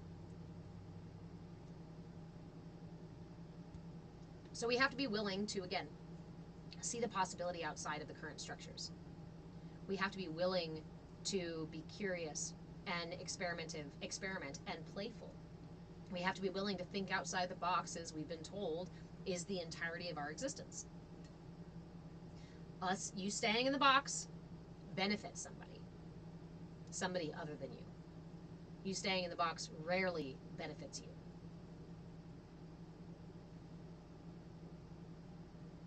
But stepping outside the box can be really scary. I like you guys throwing a bunch of look it up. Narcissistic behavior. We do talk about narcissistic behavior in here. We talk about it being an imbalance in the solar plexus. We talk about it being an imbalance in the heart chakra. And we see it as an imbalance culturally. That we have culturally encouraged the excess of the solar plexus, the excess of control and aggression and egoic behaviors and choices and attitudes and personality traits, right? This is an imbalance based on our enculturation process. We all went through the enculturation process of the cultures that we were born in, too. And until we're 8, the brain is still in the theta brainwaves. So you're relatively unconscious for that process.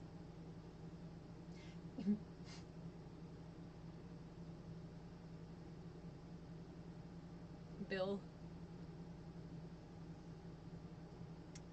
I think for us to truly discover how to release ourselves from the box, I think we must meditate on the cat in the box. I think we must meditate on cats in boxes.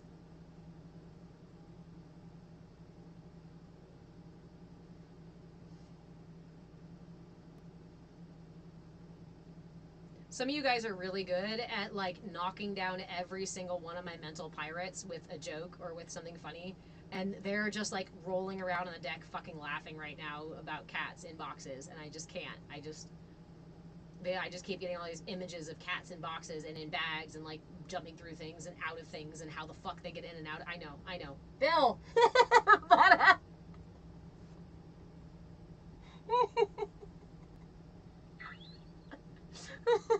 I love you all so much. I just want to pause for a moment and tell you how much I love you and how much I appreciate you and how much I appreciate this space that we share with each other. Thank you so much. If you would like to dive deeper into this community and the stuff we share and whatnot and talk about and practice these things with us, come into the Discord. The link is in my link tree. If you'd like to support the work that I do, I'm offering information for free with on mindfulness tools, as well as how this mindfulness piece, spiritual piece, often is connected, interrelated to the psychology or the other pieces of it too. Especially whilst I'm getting... You guys get me really good. I think part of it is, so I do a kind of centering practice before I come on. I always say my prayers and set my intentions and open my channels and do that stuff, right? And so I actually sit in this space in a relatively open manner, right? Like I intentionally kind of try to put down some of the triggers and recognize that, okay, pirates, hey, this is not the place for you to be arguing or whatever and doing these things. So we have a setup. But I've noticed that it makes me more susceptible to laughter, which I'm not arguing about at all. But I find really interesting that space that I create to come in and do these lives makes me so much more susceptible to cracking up. Yeah, but that's a good thing because laughter is the best medicine. Laughter is the best medicine. I'll take any laughter I can get, right? So, what is our mudra for this week? The mystery. The mudra of mystery. Helping us to contemplate, right? The mystery, the grand mystery within us.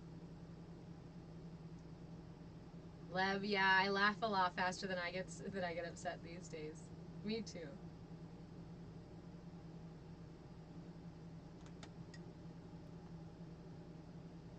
There is no box. Snickers, I just saw that.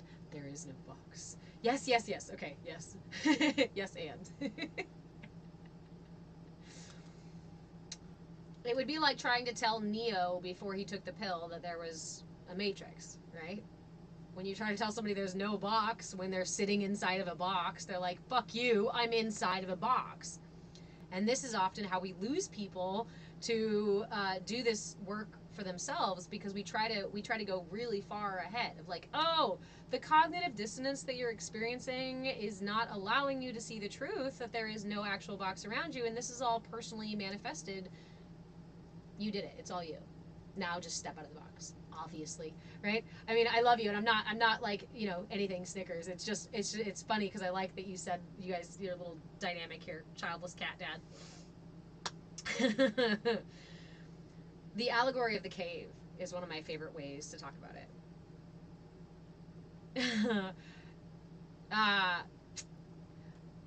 You can work on your throat chakra right now, Chuck. Bring your palms together, the back of your hands together like so. Loosely interlace your fingers and connect your pointer and your thumb into 2 interlocking circles. Hold this here at your throat. So, the analogy, you're welcome. The analogy that I really like to talk about with, in terms of this journey of coming home to ourselves, the journey of enlightenment, or the journey of self-actualization, right? I want to stop calling it enlightenment because that's a specific spiritual term, and what I'm really talking about is self-actualization, is coming into the fullness of yourself, whether that be toward a spiritual enlightenment, whether it be toward a place of complete unattachment, like a samadhi sort of experience, right? There are all these different kinds of experiences, or it could just be fully standing in your authenticity while engaging in the material world, while still standing inside your box. If you want to be inside your box, stay inside your box. There are things to experience and to learn inside your box. The analogy is the allegory of the cave. The allegory of the cave, Plato's allegory of the cave, essentially says that there is a cave and the whole world available right up here. Snickers, boxcar children. The whole world available up here. Everything is out here. All of creation, the cosmos, the universe, everything is out here, outside of the entrance of the cave. Full sunlight, you walk out into the grass, right? Full experience. Inside of the cave, just inside of the cave, there's a stairway. And you go down this stairway, and about halfway down this stairway, there is a bridge that goes across the other side of the cave. If you continue further down this stairway, you go into the cave, into the very back of the cave, the deepest, darkest recess of the cave. Here in the deepest, darkest recess is where many people are, until you start doing this work, until you start looking within. The deepest, darkest back of the cave here, the analogy, the allegory says that the people here are chained into their position. They're on their knees, and their heads are even held in this position, so they can just a little bit turn side to side, but they can't turn around. Remember that bridge? There is comfort. Exactly, Bill. There is comfort in visible limits. This is why we argue for our boxes sometimes. So we've got the deep, dark recesses of the cave, right? The essentially ignorant or unaware in darkness, in still gross motor kind of spaces of being. Remember that bridge? Come further back from those people and you see this bridge back here. There are still people here who walk across this bridge. They going about their day, comings and goings, but some of those people, as they come and go across this bridge, also stop on this bridge and intentionally cast shadows. You see, there's a fire on this side, lighting up the cave. So the light casts shadows from the bridge down towards the deepest, darkest, down on that back wall of the cave. Those who sit there, chained in their position, debate, argue over what those shadows mean, who those shadows are. They tell stories about those shadows. And The wisest of them is the one that knows the most about the shadows. This is a really important part of this analogy. The wisest, most powerful of them is the one who knows the most about the shadows,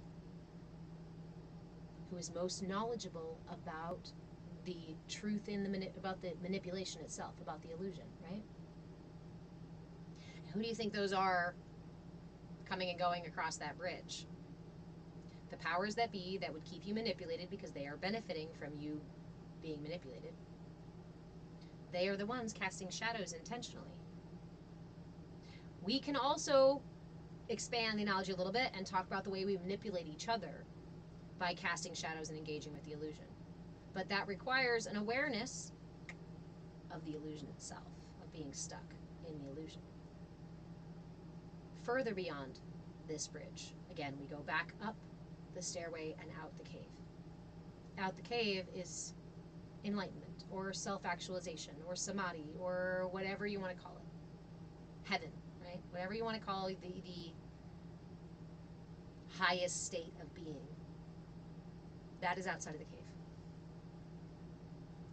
In the case that we were to go down into the bottom of the cave and free someone from their chains and rush them all the way up from the dark back of the cave in their stillness, and we pull them all the way out of the cave, rush them up, and toss them out into the bright, expansive reality that exists up there.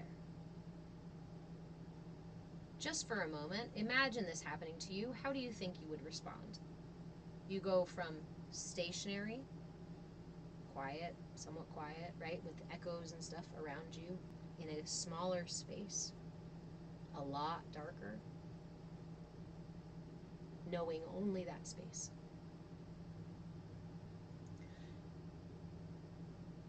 That would be fucking bright. It would be fucking big.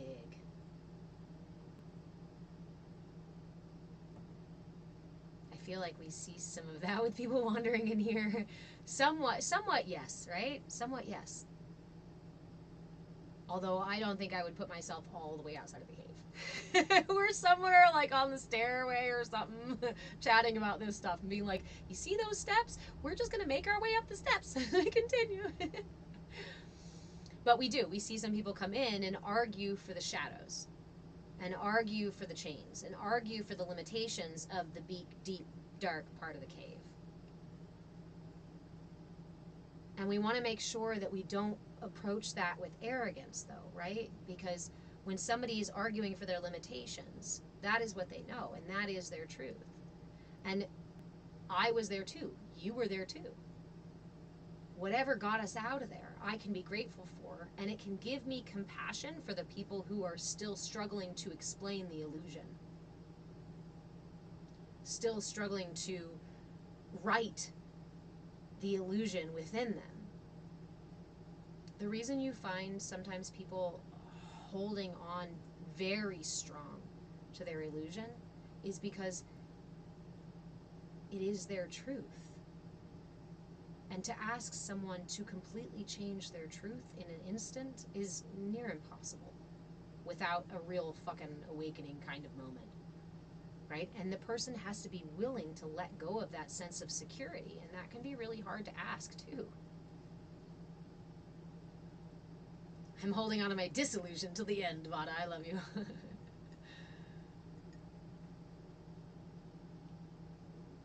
That's right. So many of the structures that we live within, that we operate within, are created by someone. Created and put into play.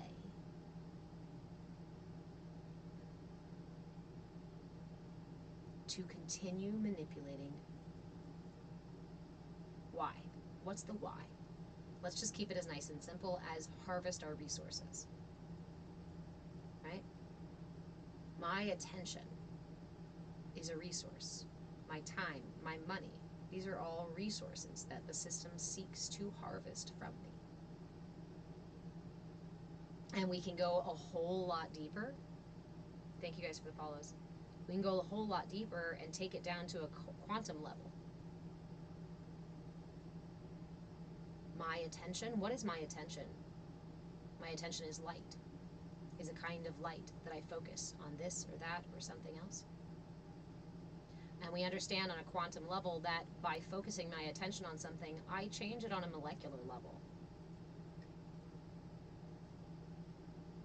Time and space are relative to light. Time and space, said another way, are relative to the observer. I find it exponentially interesting and worth considering, worth exploring. Why is it our attention that is being so harvested? Why is it our light, our focus, that is being used? Bill, what is that? What is that? What happens when we die? You mean the cave? Maybe. I don't know. I've only died for a short enough period of time. I haven't died very long in this lifetime. Only once. Maybe twice.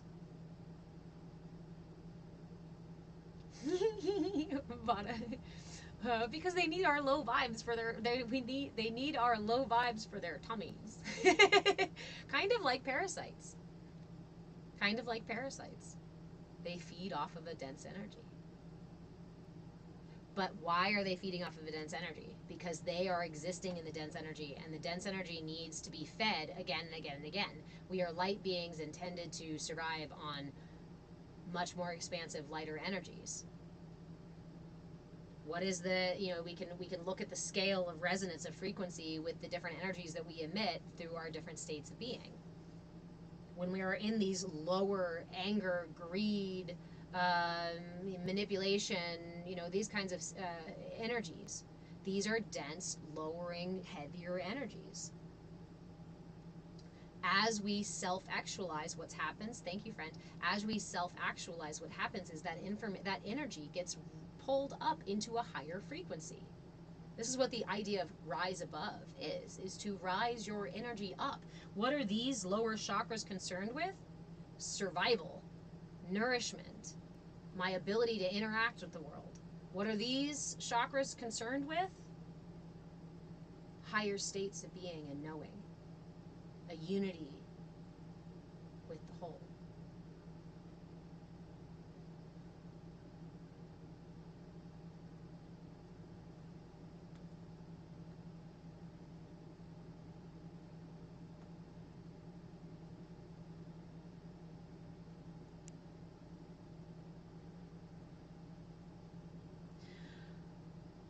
We talk a lot about chakras in here, right? We talk a lot about chakras in here. And we talk about these energies, these imbalances in terms of the chakra system, in terms of the energy system. When we have, this is all interconnected, so I'm basically going to say it in several different ways on several different layers. When we are young, and we experience our first traumas, our first experience of separation, our first experiences of needing to ask for of asking for our needs to be satisfied, of having to communicate that, our first experiences of autonomy versus shame and doubt, right? When we deal with traumas or imbalances in these lower chakras, they are traumas from childhood. Okay? What does the system do? If I tried to be autonomous when I turned 2 or 3, and everybody in my universe was like, shut that shit down. You're too loud. You're being too loud. You need to calm down. You're being too big. No, you can't do that. Stop doing that. Take your hands off of that. Stop. No. Which is a lot of what our children get at that age, because we don't know how to hold space for that energy. So what happens is the solar plexus either pulls inward and goes, okay, I don't need to be autonomous. I can just follow directions and be controlled.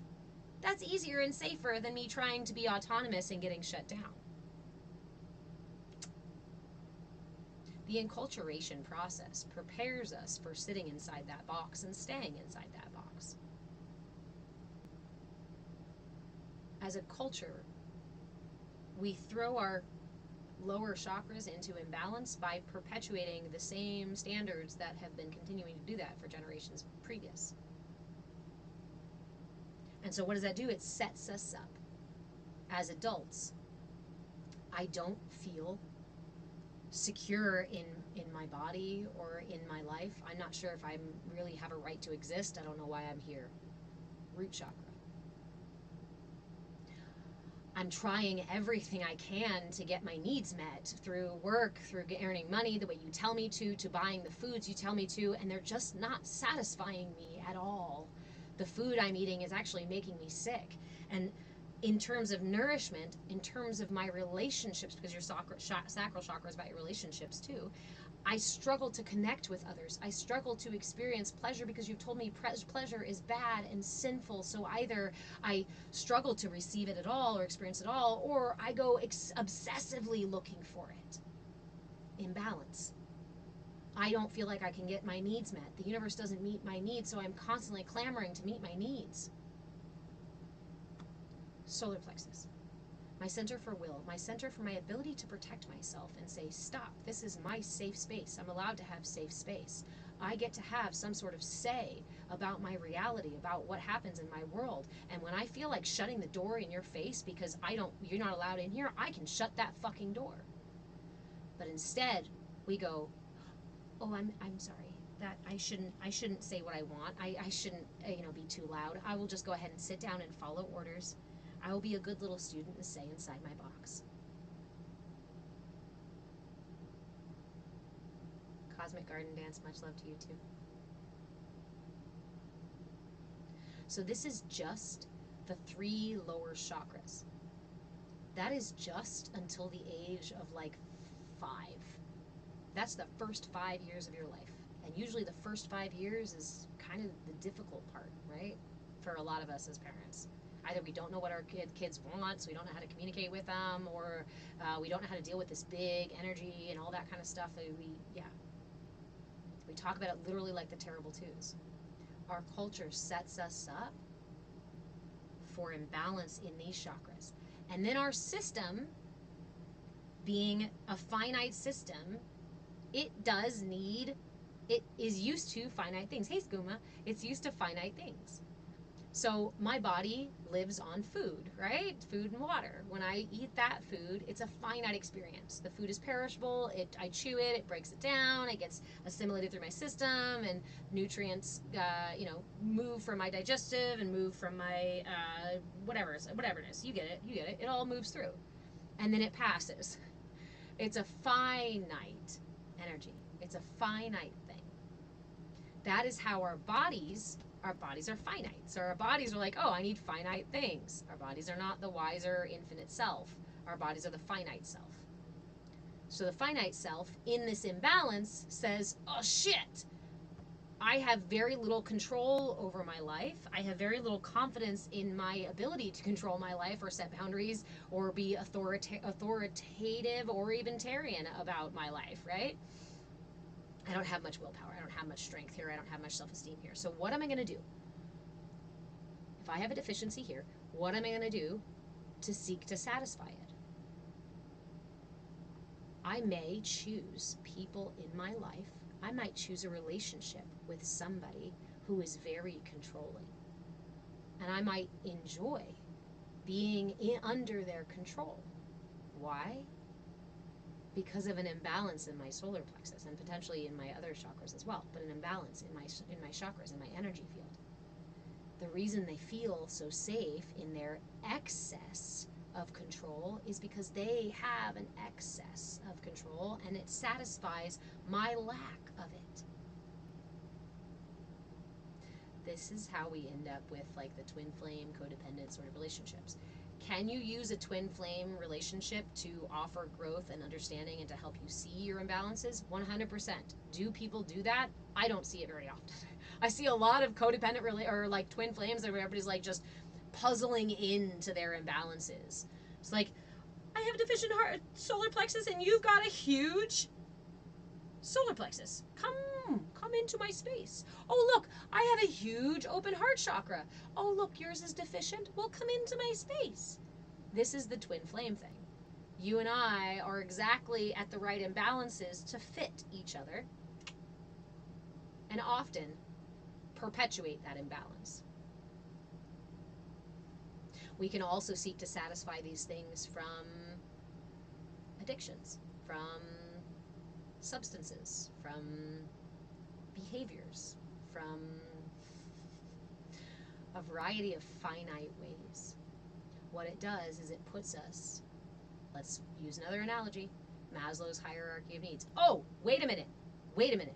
I just received some really great information the other day that Maslow's hierarchy of needs was actually received from a Native American tribe, and I don't remember which Native American culture this came from. But Maslow's hierarchy of needs came from Maslow's time with a Native American tribe here in the U.S. I just recently found that information, so I thought I would share it with you guys. Yes, it is a dysfunctional puzzle. But Maslow's hierarchy of needs says what? Oh, yeah, the hierarchy of needs. The hierarchy of needs says what? Bottom bar is basic survival, right? I need food, I need water for my body to exist. Skooma, it is a twisted version of the original tribal ideas. Yes. So the second layer here is about my safety. Do I have a safe place to be? Can I sleep through the night without being woken up by somebody dropping bombs or by somebody breaking into my house?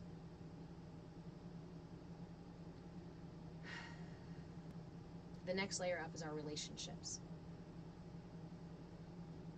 The next layer up is, do I feel safe in my relationships? Do I feel accepted? Do I feel loved? And then this goes up to community and to self-actualization, the peak of it. That explains why I love psychology, yeah. The peak of it is self-actualization. Listen, if we are struggling with these lower rungs, it is very difficult for us to get up higher. Why? Because our system is overwhelmed trying to satisfy our basic needs.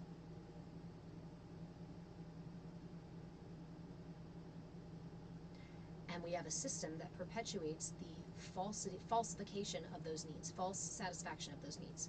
How much food is out there that's called food but does not actually provide you with nutrients, doesn't actually satisfy your hunger, in fact even toxifies and hurts your body, pulls it out of balance? Those things are not satisfying to the body's need for food, but they're satisfying to the surface level of the body. It looks good, it tastes good, it triggers the brain to give you dopamine and quick. Do you see what's happening? The structures are set up to skip the true satisfaction of needs and to keep you on a perpetual cycle of trying to satisfy needs with false resources, with false satisfactions.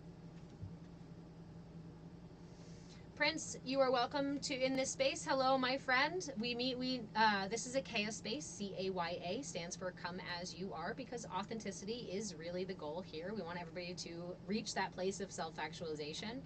But we also ask everyone to show up with curiosity and willingness. If you're not able to show up with curiosity and willingness into this space, then I encourage you to sit back and listen without engaging. However, if you decide to comment in a way that's disruptive, or just combative to be combative, or downright rude, we will go ahead and mute you in this space. Why? Because to cultivate a safe space for everyone, we must ensure that everyone can show up as they are. Okay? Just like in a classroom, just like in a church or a temple, if someone comes in and is disruptive to the space, then they are ushered out of the space. It's not because you're not welcome. You are welcome to come in if you are personally responsible and capable of doing that, of showing up with curiosity and willingness. I'm happy to have the conversations with you, my friend.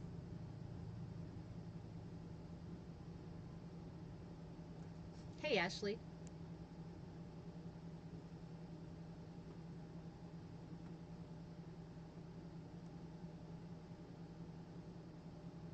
Joe, a repeating cycle, and tell you to solve the solution of the riddle you've created. So that's the other piece too, right? You hear this big thing, this pushback a bit against like, oh, well then maybe you should eat cereal for dinner. Oh, well then maybe you shouldn't buy your lattes. They're telling you you are responsible for the problem of the false satisfaction when they have literally programmed through enculturation your brain and your body to engage with the false material, not with the true material, not with the true satisfactions of these needs.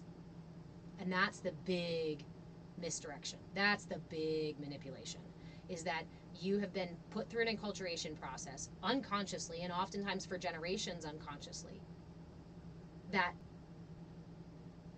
teach you how to walk the line that benefits those that are in control of the system.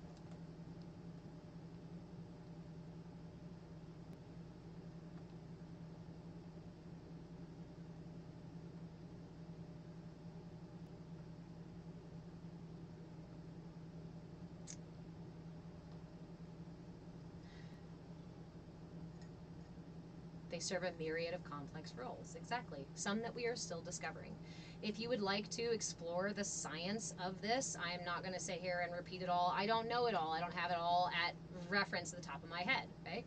But you can look into the Heart Math Institute. You can look into the Maharishi University that is studying meditation and the neural pathways and neurotransmitters and the neurological piece, right? Words. Of meditation and mindfulness. There is actually a great deal, a very large body of work of scientific exploration into energy, into the energy body, into the way that manipulation works in the brain and the enculturation process works, and how it wires the brain and the body for certain behaviors and certain tendencies and certain energies. So there's a lot of research out there that you can go study for yourself. I have spent 20 years in the field of human development and wellness. I have studied some neuroscience, but I am not just a neuroscientist. I have my degree in human development and wellness across the lifespan, from prenatal to postmortem. There's a lot of things that are interrelated and interconnected. And there's a lot of information out there that if you, instead of taking things just at face value, or instead of looking through only one lens, that if you look through several lenses, then you see the interwoven truth beneath. Sometimes when we take information from just this angle, we miss the other angles available to us. Cosmic Carly, if you were a neuroscientist, if you were, right? Well, that's the thing. You know, you'd be willing, what'd you say? You'd be willing to open your mind, expand your mind, and do your own research. Yes, and not every neuroscientist is going to want to understand the interconnectedness between the metaphysical and the physical. Some neuroscientists are very, again, anybody in any field. We have a variety of people so that we can all look from different perspectives. Unless you were a scientist in a box. There are scientists in boxes. Every lens is another realm and and dimension, yes. Available to you, constantly unfolding and refolding. Cosmic Curly, I'm a bit passionate about this as a past cognitive science and pre-med major. Huge research. A lot of research projects don't get grants because they're not economically viable. SCUMA, a lot is missed. There's a lot, again, I just did this the other day. I might even still have the piece of paper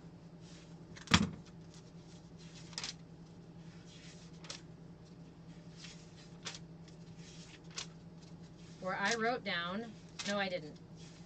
I looked the other day and I found research, documented research of variety of from different angles all the way back to 1500 BC on the energy body and on the interconnectedness of the self and the cosmos. Right? We know that native cultures here in the US understand this. Other cultures in other places understand this. And it's integrated into their science, into their daily life, into their culture, because it's a truth that they understand. Western science Western medicine in particular is quite new on the scene of research.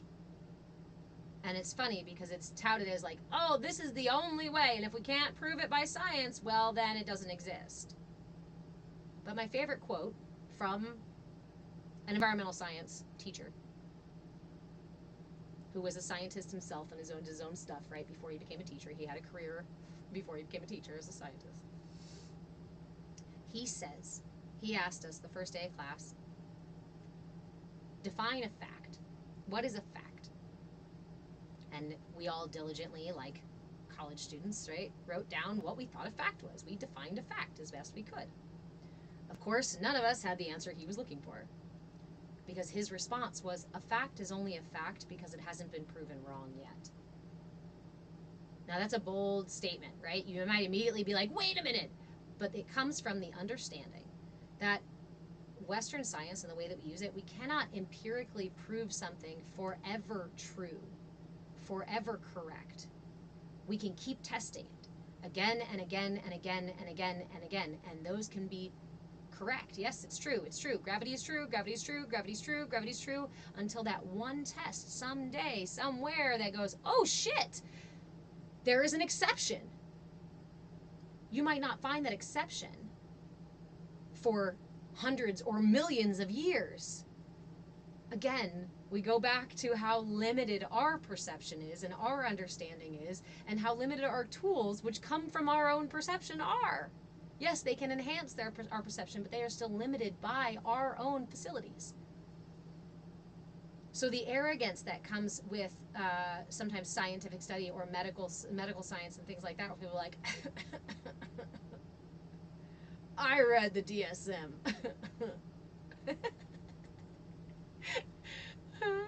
I did a what, 4, 5, 6 year science degree on this one topic and never researched anything else, and so I am the expert on this. But as soon as you want me to look at it from another angle, I'm going to refuse, because I'm only going to look at it through this angle.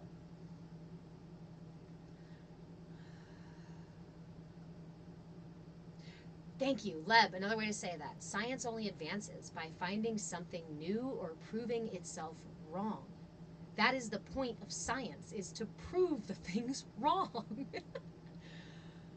Not to prove anything right. You can't prove it empirically right because there is always the quantum chance. Now, this is a slippery slope because we also see people nowadays taking that and running a mile with it and talking about how the earth is flat. Or how chakra systems are bullshit, even though there's thousands of years of research and study and work with them. Oh, and don't even start talking about the ocean. Don't even start talking about the ocean, because we barely explored the ocean. Vada, you tapped on education systems long ago. I still enjoy the education systems because they give me a perspective. And until we look from as many perspectives as possible, right, the only way for us to see the whole is to see through all the perspectives. That means my perspective has to be valuable, your perspective has to be valuable, Joe's perspective has to be valuable, Skuma's perspective has to be valuable, Sam's perspective, and whoever else is in here. Everyone's perspective must be valuable for us to see the whole.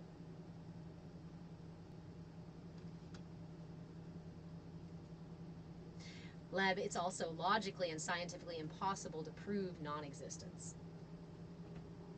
That's why we can't prove God doesn't exist. And yet, we have found so much evidence that something else exists that we don't measure. We can measure it, actually. Hi, heavy fruits. Thank you, Leb. Yes, anyone interested in further discussions, interacting with this content a lot more, learning tools to balance your energy system, to get out of these systemic, that's what it is. To get out of the systemic imbalances that our culture here in the West perpetuates, come join us in the Discord. You'll join the Discord today. The link is in my bio to go to the link tree. On the link tree, you will find a Discord link. You can come in completely for free. If you would like my replay archives or to join group coaching with us or private coaching, there are membership levels for that. You can explore those at your leisure. The point is not for me to pad my pockets. The point is not for me to market, and TikTok really hates that. The point is that knowledge is power. And these are the keys to New Earth. Not one lens, not one truth, but us all coming together and sharing our unique understandings and insights and truths. In that way, we begin to weave into reality our interconnectedness. Right now, it's just this ethereal thing that we think about and talk about. Yeah, we're all connected, we're all one. We know it, but we don't yet understand it. Not on a physical, energetic, on an energetic level, maybe. Those of us are experiencing it, right? But we're going to keep going. We're going to keep evolving. We're going to keep seeing and experiencing more and more and more of the interconnectedness in all. And I believe that is when we will finally confirm God. And I know people want to say, oh, God has been confirmed. I understand. For some of us, not so. I do like scientific exploration just as much as I like spiritual and metaphysical exploration. And I believe that when we come to see the true interconnectedness of the nature of reality, of everything, that is where God exists. God is in everything. Joe, there's definitely going to be unity in this community. Actions speak louder than words. And that's it. That's what we're doing. There is unity, right? We're already cultivating it. We haven't gotten out of our way. The body already knows what to do. Yes, and, right? Our energy systems are quite wise. Our bodies are quite wise. But they are also immature because they are born of this finite reality. My body only knows my experiences in this lifetime. My energy body, the one that is generated from my heart, which we can scientifically measure, just for those of you wondering, is finite. Oh, Skooma, you said the thing. Aren't we basically the universe thinking about itself? When I describe creation or God to my son, we talk about it as God existing, right? Imagine that if you created this universe, you came into existence and everything, you were part of everything was of you. It was as if you could turn your eyes inside your own body and see an entire cosmos within you, right? How beautiful and how amazing. And you could sit there and watch all of these things occur and experience all of these things. But from this vantage point, there is the illusion of separation.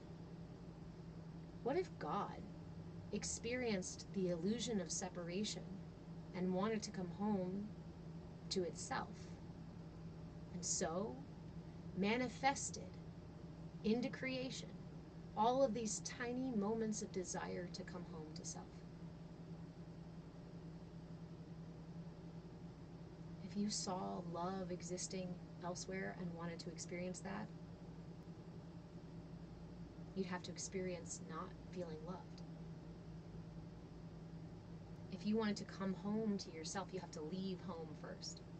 If you want to build trust, you have to not trust. And this is absolutely, yeah. When we get there to the big picture and realize our interconnectedness, God will have come home to themselves.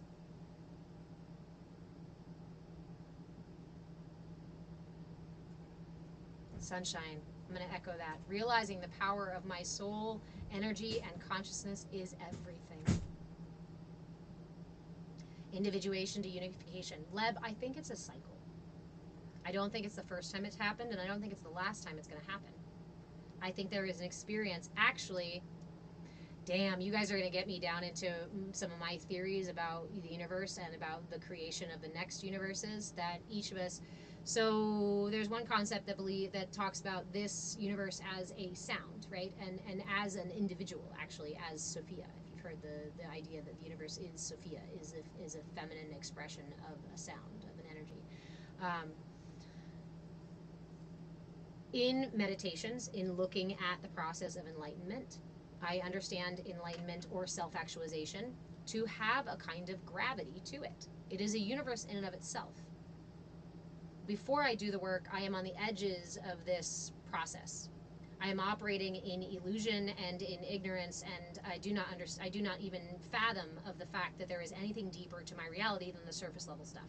And this is our childhood. This is our, as we develop and as we grow and as we become more and more aware, we realize that there's some things that we can do, and we learn some things, and we change who we are, and we change our habits, and we meet new people, and we change jobs so that it feels better, and we change our schedule so we have more time for ourselves. As we start to do these things to come home to ourselves, to learn to love ourselves, we start to tip into this journey towards self-actualization. And at some point here on this tipping edge, if you want to go back to the illusion and say, fuck it, no, I'm just going to go back to eating McDonald's several times a week and drinking my Starbucks and working the shitty job 90 hours a week and just doing the thing until I maybe retire one day or not. If you want to stay in the illusion, you can. And at this point, you can tip in and go back, and tip in or go back. But the longer you do this, the more you start exploring this inner cosmos, the further you tip. Kind of like that funnel where you put a coin in at the mall or a game park or whatever. You put a coin in and it goes down to the center. This is what we're doing with self-actualization. You're at the edges, in the illusion, and you begin to tip in when you start doing self-work. The deeper you go into this internal landscape, there is a point at which you cannot go back. Those of you who have done this and opened some doors and windows go, oh shit, I can't unlearn, I can't unsee these things. You've reached the point of no return. You can try to return to the illusion, but you'll never be the same. And you'll never fit back into the illusion quite the way you did before. And if you continue, you will not be able to return to the illusion. Not in the same way that you did before. But here's the piece that I received in my meditation. Sitting with this imagery, sitting with this process, sitting with this gravity of self-actualization, right? Fibonacci sequence, right? There's a gravity to the inward spiral. But listen, wait. Because the inward spiral goes in, yes, and it stops at a point. We understand in quantum theory that that point is also the beginning of another expansion. So, if my process of self-actualization has a gravity and has an orbit centered around myself, centered around me, and literally an energy field around me, orbiting around me. And as I keep going down, the gravity becomes heavier and heavier and heavier. In fact, it might even be like going into a black hole. Shadow work. And you get down to the deepest, darkest, densest pieces of you and of your reality. And what happens after you move through that is expansion begins again. And you create an entirely new universe. We talk about different dimensions and potentially infinite numbers of universes everywhere else in the universe, everywhere else in creation and beyond our creation, right? What if you are the spark for the next universe? Why are we doing this work? So that we can birth our own universe and turn our vision in to see our own inner cosmos, and then do the very work that God is doing, creating, discovering the separation so that we can come back again. And in this way, not just our universe, but every single universe breathes. Inhale. Expansion. Exhale. Contraction. What happens when you're going through a change in life? Life starts to give you a squeeze. What happens when you're birthing from from womb to world? You get squeezed. What happens when you go through a black hole? You get squeezed and elongated.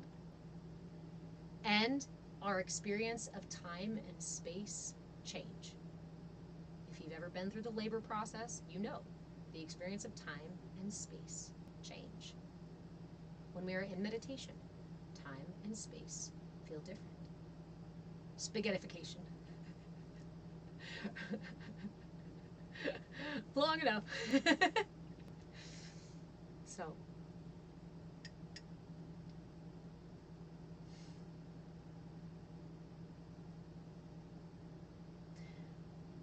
the greatest misdirection, the greatest manipulation that we will ever experience is to be turned away from the cosmos that exists within us.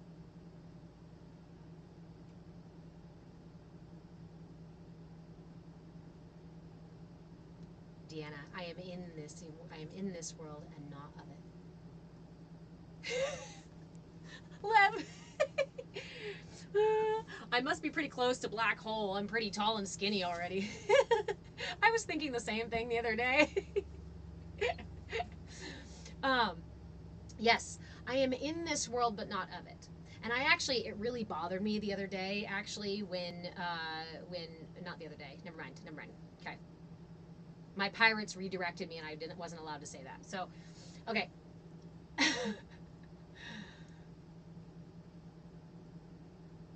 This is that piece of the work, right? Where I was talking earlier about how do we look at politics and things that are happening socially and globally and economically in our world and things like that. See if I pirate. They do a lot for me. They really do.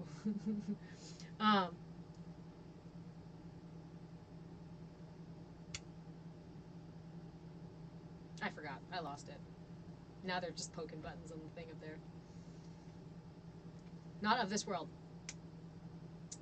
All of the things, all of these structures we see outside of ourselves, as we are separating ourselves from them, this is the hardest part of the journey, not the hardest part, but one of the hardest parts, because it's one of the first harrowing experiences we go through, is where we are separating ourselves from the matrix. We'll call it the matrix in this space just to, right, from the illusion. We're separating ourselves from the illusion. As we wake up, oh, my pirates are making all these connections today. This is a really good one. My pirates are going like, ooh, like this, like this. Like I said before, when we are growing, when we're growing up, right, your brain stays in the theta brainwaves up until the age of 8. And at the age of 8 is your first moment of delta level awareness. There's another shift in your awareness, and you go from being indoctrinated entirely by the illusion and at the will of the illusion and everyone and everything else outside of you, and you start to gain a kind of autonomy, a kind of sense of self that's not available to you before that. It's not a full sense of self. The full sense of self is not available until you're like 25. The lies need you to believe them for the illusion to work. And we are all given the illusion. We are fed the illusion when we are young. No one is free from that unless you are lucky enough to be like raised in, I don't know, probably a spiritual community or a community that understands the illusion and the enculturation process and used it to their advantage and enculturated you with the understanding that you are an infinite aspect of God. But for the rest of us, we all got the enculturation process. We all got the illusion. We all got the lies. We all got the either you're a boy or a girl. Either you go to college or you get married. Either you have 2 kids or you have a career. Either you retire in an RV or you retire in the mountains. Either, right? Either you vote for this person or this person. Either you're good or you're bad. Either you're a Christian or you're not going to heaven. All of this gross motor level, either or, this or that. As we discover those subtle layers,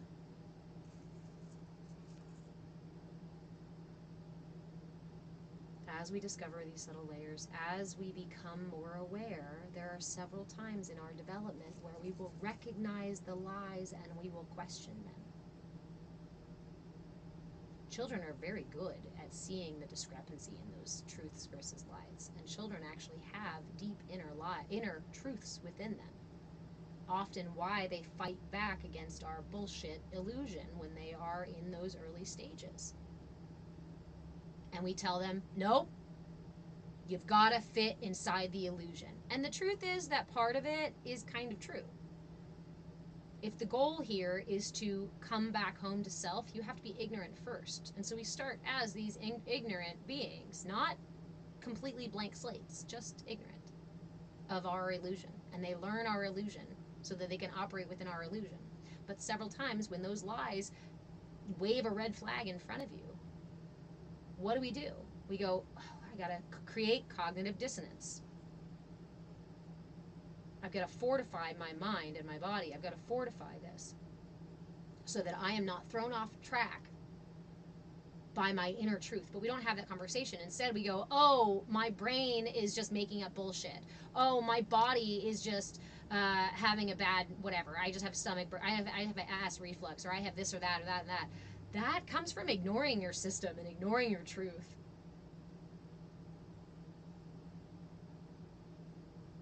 Robert Lee, I know fast food is part of the illusions matrix. What about homemade fries? Homemade fries is like a different part of the illusion, but I think eating the potato in and of itself, cooking the potato in and of itself is also part of the illusion if you want to get really deep in there. So you're somewhere in there. I like the question.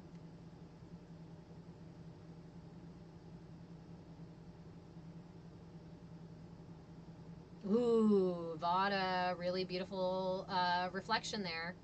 And I'm going to say it here out loud. It's you blame your jobs for not leaving enough time for your system, but you know it's on you to change things. Now I want French fries. I know, me too. I was like, damn it, now I got to make fries. I mean, blessed fries are our thing today. Steven, were you close when you guessed I was 5'11"? No. You really want to know? I'm 5'7" on a good morning. When I've done my yoga the night before and had a really good night's rest, I'm 5'7" in the morning. But I wear size 11 shoes, so I was supposed to be taller. Curiosity question for the end of live. Oh, okay. You just left a comment? Okay.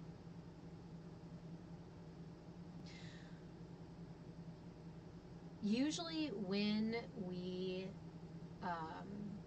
feel like that feeling, right? When we feel the need to blame somebody or something else, it's an indication that we are out of balance, that we are not exercising our truth and our ability, full ability, right? Thanks, Robert. I also like to say that when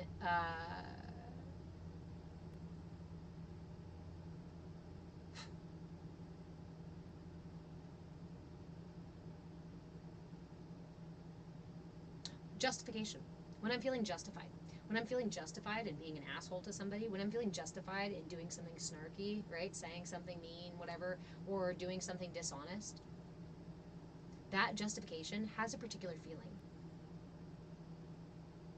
And that particular feeling is usually an indication that I am out of balance. It's an indication that my energy is trying to satisfy a finite need from not infinite, from not the right resource. Somebody said something mean to me, somebody cut me off in traffic. You know what that feels like when it wells up within you and you're like, screw you! You know what that is? That's an imbalance in your system seeking to satisfy by pulling energy from that system, from their system, from that interaction.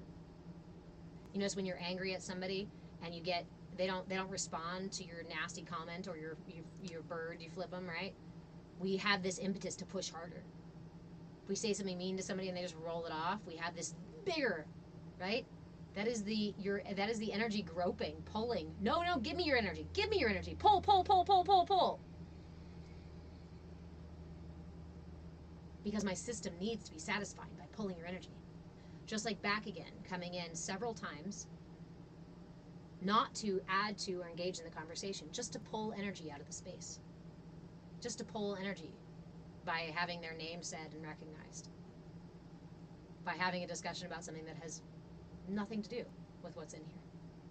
We recognize this as an imbalance. And trying to satisfy that need through this means is never going to satisfy that need. which is why folks who do that kind of stuff in lives often go to several different lives. And they will do it over and over and over again to people. They are satisfying their system's needs for infinite energy through finite means. And they will never be satisfied through finite means. So they will continue to desperately pull for energy from all different places. This is why it's important to get ourselves back into alignment, is so that we don't perpetually continue pulling finite resources and expecting satisfaction. If you want to right the disruption, chaos in your life, go within. Align yourself, and the things, the struggles, a lot of the struggles, difficulties fall away naturally when you align yourself with your truth, with your authenticity. But as we discover and uncover our authenticity, that can be hard to do. You're like, well, I want to clear all the chaos out of my life, but I don't even fucking know what my truth is. That's the journey piece. That's the discovery piece. That's the process piece. Remember, it's not about for perfection. It's about practice. It's about showing up.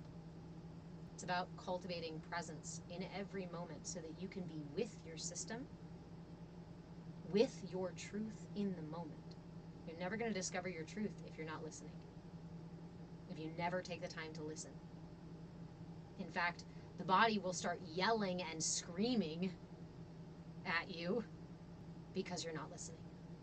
That was the other piece too, right? I talked about the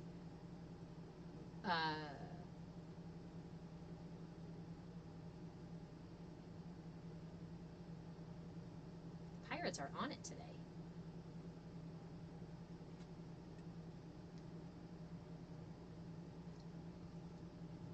Satisfying our systems.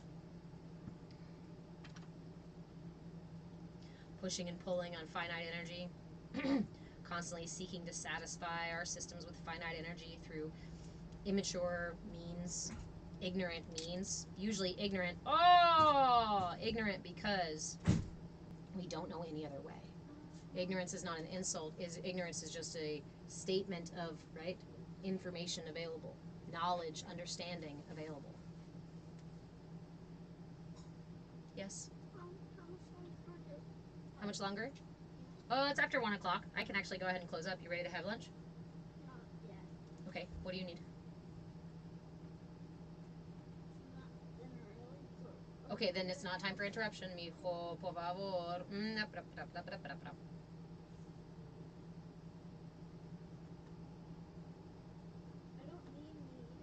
Then it's not time for interruption. We've had several discussions about boundaries.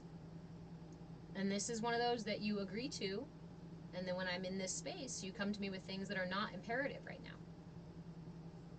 This is the only time I work. If I were to go somewhere else and do something else, you wouldn't be able to come and talk to me. You wouldn't be able to check in when you needed something. You wouldn't be able to address an emergency if you needed it. It's a beautiful thing that I get to be here and that I only spend a couple of hours, a couple of times a week, where you can't access me. But even still, you can access me. So I'm asking you to be respectful of that space and to be grateful for the opportunity that we have instead of pushing the boundary. Because if I can't continue to work in this way, then I will have to go do something else. Or you'll have to go do something else. Okay? I don't want that situation to happen. No. I will be done here at 1:30. Okay? I promise these guys will all help me make sure that I get off by 1:30. No later, okay? If you're bored, pull another card. You can do another chore. How about that? If you come ask me for something else, you can do the chore. For every interruption, you have to do a new chore. Yeah. Okay. He was like, from now on? Okay. Consider the timer set. Thank you guys. Thank you all for your support and encouragement. I love you guys so much. Okay, we're talking about the systems. I feel like we've been jumping all over because there's all of these different ways, like this way to look at it, this way to look at it, this way to look at it, that way to look at it, but it's all the same universe. He's 8. He's an 8-year-old. Wellness integrated solution, same thing. I have been using that more and more with him. Of like, if you're bored, I can give you a chore to do. And he'll go, no, no, no, no, no, and then he runs out and plays in the mud. I'm like, great, good. Mom eyes. Did you guys see my mom eyes? Was I giving him mom eyes?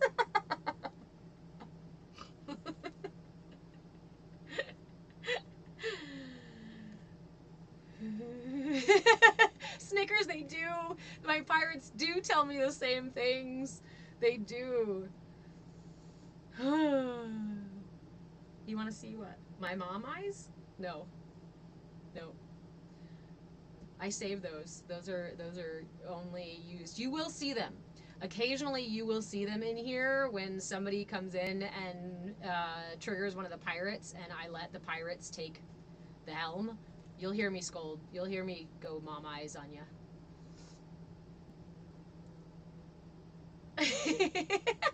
Thank you, Wellness Integrated Solutions. It's Gigi's fault that you're doing chores. Haha! Now I have a tool. I love you. I love you all. You catch them occasionally, love, and then you feel the need to do your chores. I'll try to be very careful to make sure I do not direct the mom eyes at the screen, okay? I know that they are very powerful, so I try not to direct them directly at the screen. Oh, live in the moment. Being an only child is hard. He is very lucky you are there. You are alone a lot. Did you hear that, son? There's someone in here who says that they were an only child and it was really hard for them to be by themselves a lot. I don't think you'd like it either. Yeah. We actually, so I homeschool my son, and he intermittently drops into public school when he wants to. But the whole point of homeschooling was actually because I intentionally created a life. I intentionally cultivated a life where I could be the one to raise my son. And unfortunately, that also, we're talking about the manipulation of the whole system. That's part of the entire system. When I really want to be careful about saying this, because I don't want somebody to say, I feel guilty, I feel shame. I don't want anybody to feel bad about their choices. I want to say this for recognition of the system. The system perpetuates the enculturation process. In fact, they take the enculturation process from the family, and when we put our kids in public school. It's part of why homeschooling has been a very commonly religious family practice, because they don't want to put their kids through the enculturation process, the same enculturation process that we all go through. Public school does that.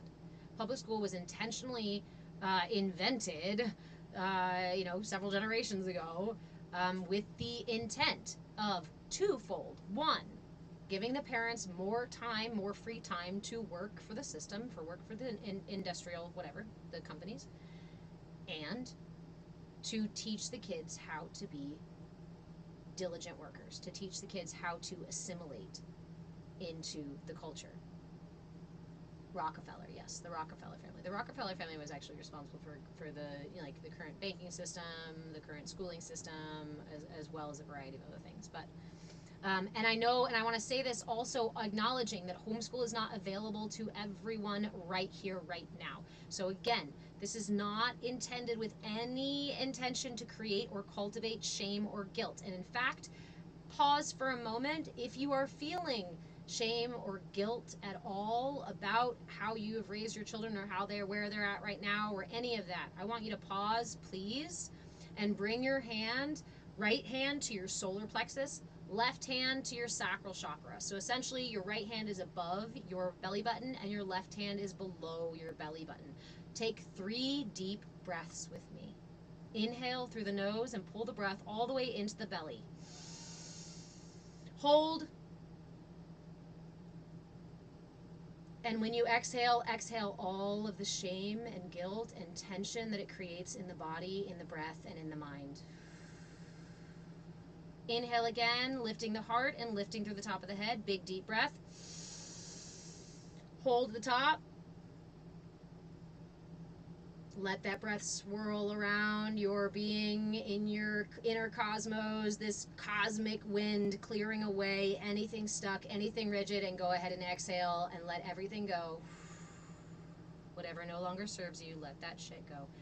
One more inhale. Inhale all the way to expand your rib cage in all directions, front, sides, and back. Full deep breath. Hold at the top. Feel that breath on your heart space. Clearing out your heart space. Opening your heart with compassion and understanding for you, for your children, for the system, for those that told you that that was the right thing to do, for yourself, for believing that it's the right thing, or for whatever it is that you need to process here. Hold that breath, let it swirl around the heart, and exhale to let it go.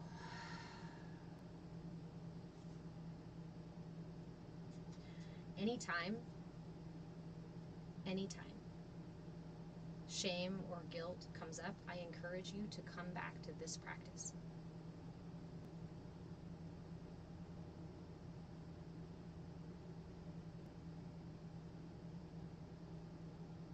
It is much more accepted now, but it's still unavailable to a lot of people. I personally know a lot of people, parents and kids, who would prefer to homeschool because they recognize, right, the effect of the illusion.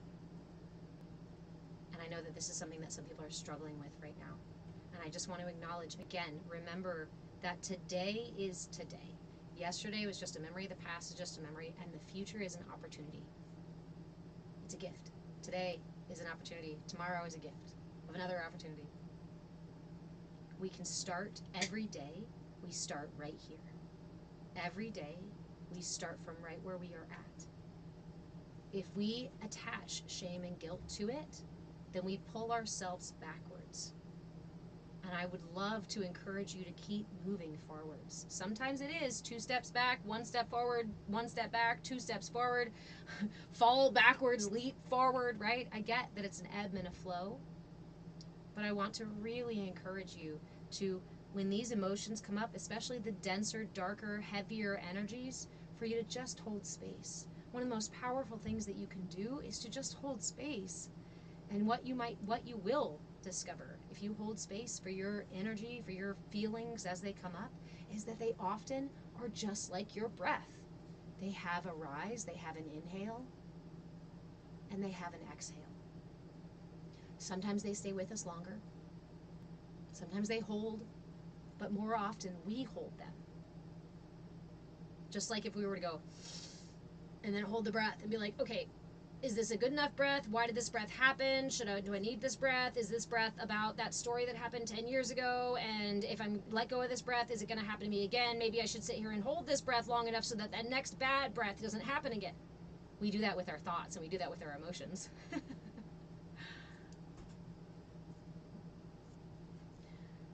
Kimber, you suffer with anxiety and you don't take any medications for it. So mindfulness practices. I was diagnosed with CPTSD as well as a variety of other things several times over my lifetime. And mindfulness practices, the ones I teach in this space, these are the things that have literally changed my life, that have actually saved my life on several occasions. So, Kimber, I'm glad you're here. Spend some more time here. Check out my content. I go live 4 times a week. The schedule is pinned at the top of my content. Also, if you'd like to explore this stuff more on in a community group level, come into our Discord. The link is in my link tree. It's totally free to join, so that you can come in and explore this information. And if you would like to get deeper, get my replays for all my classes and rewatch those, do group coaching, private coaching, there are memberships available for that. But we created the free space here so that those that want to engage with the information can. I'm tired of the gatekeeping. And there are reasons why people have gates, and that's okay.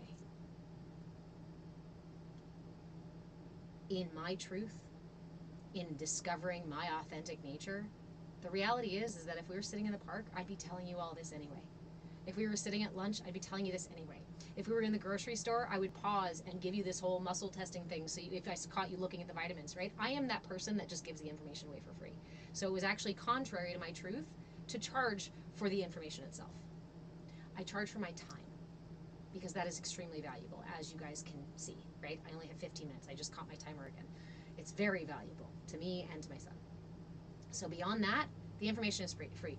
Ask questions. Please tell me about what's going on for you and ask for suggestions. If you see something in my content that you want to know more about, make a comment. I will do my best to make a response video. If you are a member, however, for my members, because it takes more of my time, I will make fuller, full content pieces. Everything on TikTok is available for download so that you can keep it and take it with you. You don't have to come back to TikTok. If you want to download the mudra, the practice, the talk, the yoga flow, whatever it is, take it, it's yours. Information, knowledge is power. And in a world that relies on and encourages your willful ignorance, the most radical thing you can do is become familiar with the information available.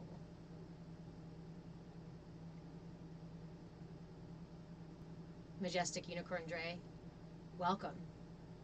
Welcome to the journey. How much wood would a woodchuck chuck if a woodchuck could chuck wood? What? Had a coupon for termites. Somebody asked earlier, who was it? I don't remember who it was. You were asking what my zodiac sign was. I am a Virgo sun with a Gemini moon and a Gemini rising and a Pisces moon. I have a joke that I like to make. I'm an astrologer as well. I have a joke that I like to make about my signs that my Virgo is the one who wants to fix everything, find the answers for everything, and find the one true truth and share it with the entire world, right? She will fix the world once she finds the truth. And then Gemini, seeing Virgo diligently looking for a singular truth for absolutely everybody, comes in and goes, hey, Virgo, you think that maybe there could be like one truth for each person? Like everybody could have their own truth, right? Virgo, okay, fine. I concede that everybody can have their own truth. All right, I will then help everybody find their own truth. And then I will teach it them and I will save the world that way. And then Pisces moon comes in, watery, dreamy, and says, you know, there's no such thing as right or wrong. Everything kind of just is, and we're all just here to experience. So why would you push your ideas on other people? No. Virgo gets pissed off and goes, fuck you both. I'm gonna go find the one truth. So there's part of me in there looking for the one truth, diligently looking for the one truth. And she was the one driving my ship. She was the one in charge for a long time, and she turned me into a type A person. I have a better relationship with her now. The all doesn't need saving. Exactly, Snickers. That was it. In my ignorance, I was weaponizing my own imbalances. I had an imbalance in my sacral chakra that caused me to feel fear and insecurity and lack of control in my life. So what did I do? I used my big, wide open heart chakra to push healing on everybody and everyone else, to push care and concern and worry on everyone and everything else, to push my love language on absolutely everybody and everything else. And I thought, why does nobody love me? I'm doing everything I'm supposed to do. I'm going to take care of everybody all the time. And if I keep doing this is how I'm going to save the world. I'm just going to love the fuck out of everybody until the world changes and evolves and, as everything's healed.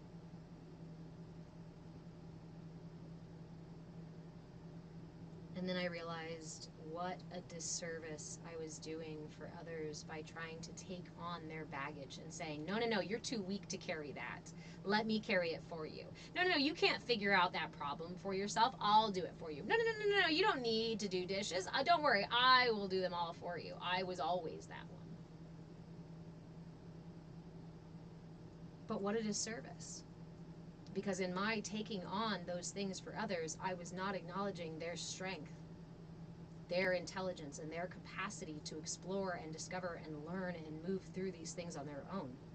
In fact, by my taking it on, I was kind of belittling their ability, their self.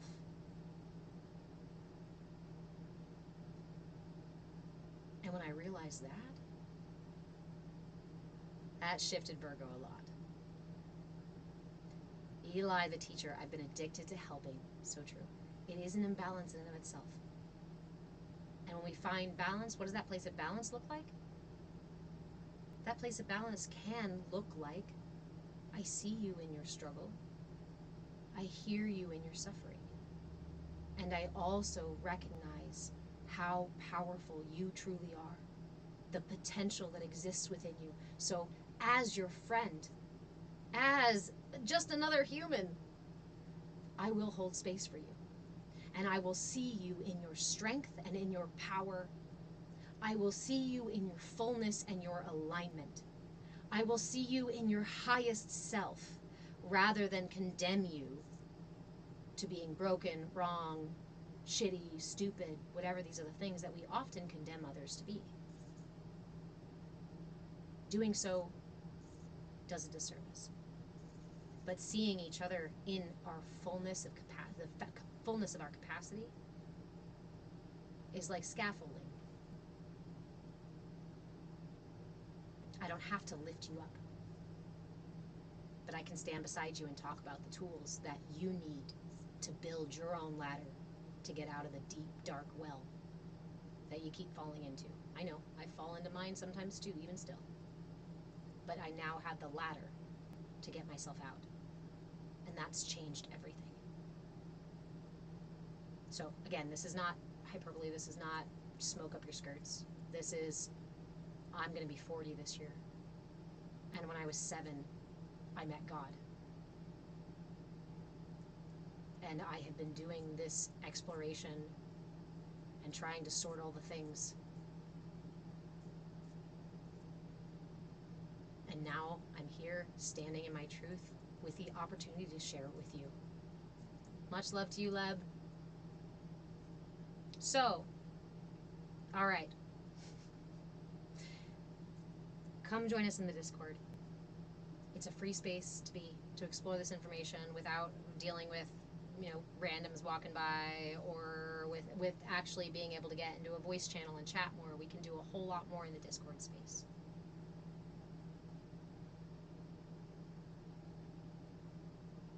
Joe, God bless your soul. You must be one of the 25,000 of the 144. We were just talking about that. I have received the message, as well as now I'm hearing it elsewhere too, that there are not a specific 144 people that are going to raise the vibration. 144 is frequencies. We are all, every single human that is alive right here, right now, and the ones being born and the ones dying, all of us, every single one of us is imperative to the process. Every single one of us. There is not a special select few that do all the work. We all must do part of the work. Now, there is the 100 monkey theory that says that once so many of us start doing the work, we get to a tipping point. And we can refer to that tipping point as maybe, sure, some of us are doing the work first. Some of us are doing some of it in this area, and some of us are doing it in this area. But I implore you to drop any of the divisive language that we are using that is being told to us. Again, the system out there that seeks to maintain control of you being in the box would have you misunderstand the information, would have you remain ignorant and be manipulated. So they take the truth and they turn the truth on its head and sell it back to you. We don't rise till we all rise together. This is a collective. This is a collective. Humanity is an ocean. You are a drop, right? And within that drop is another ocean. Okay, my friends.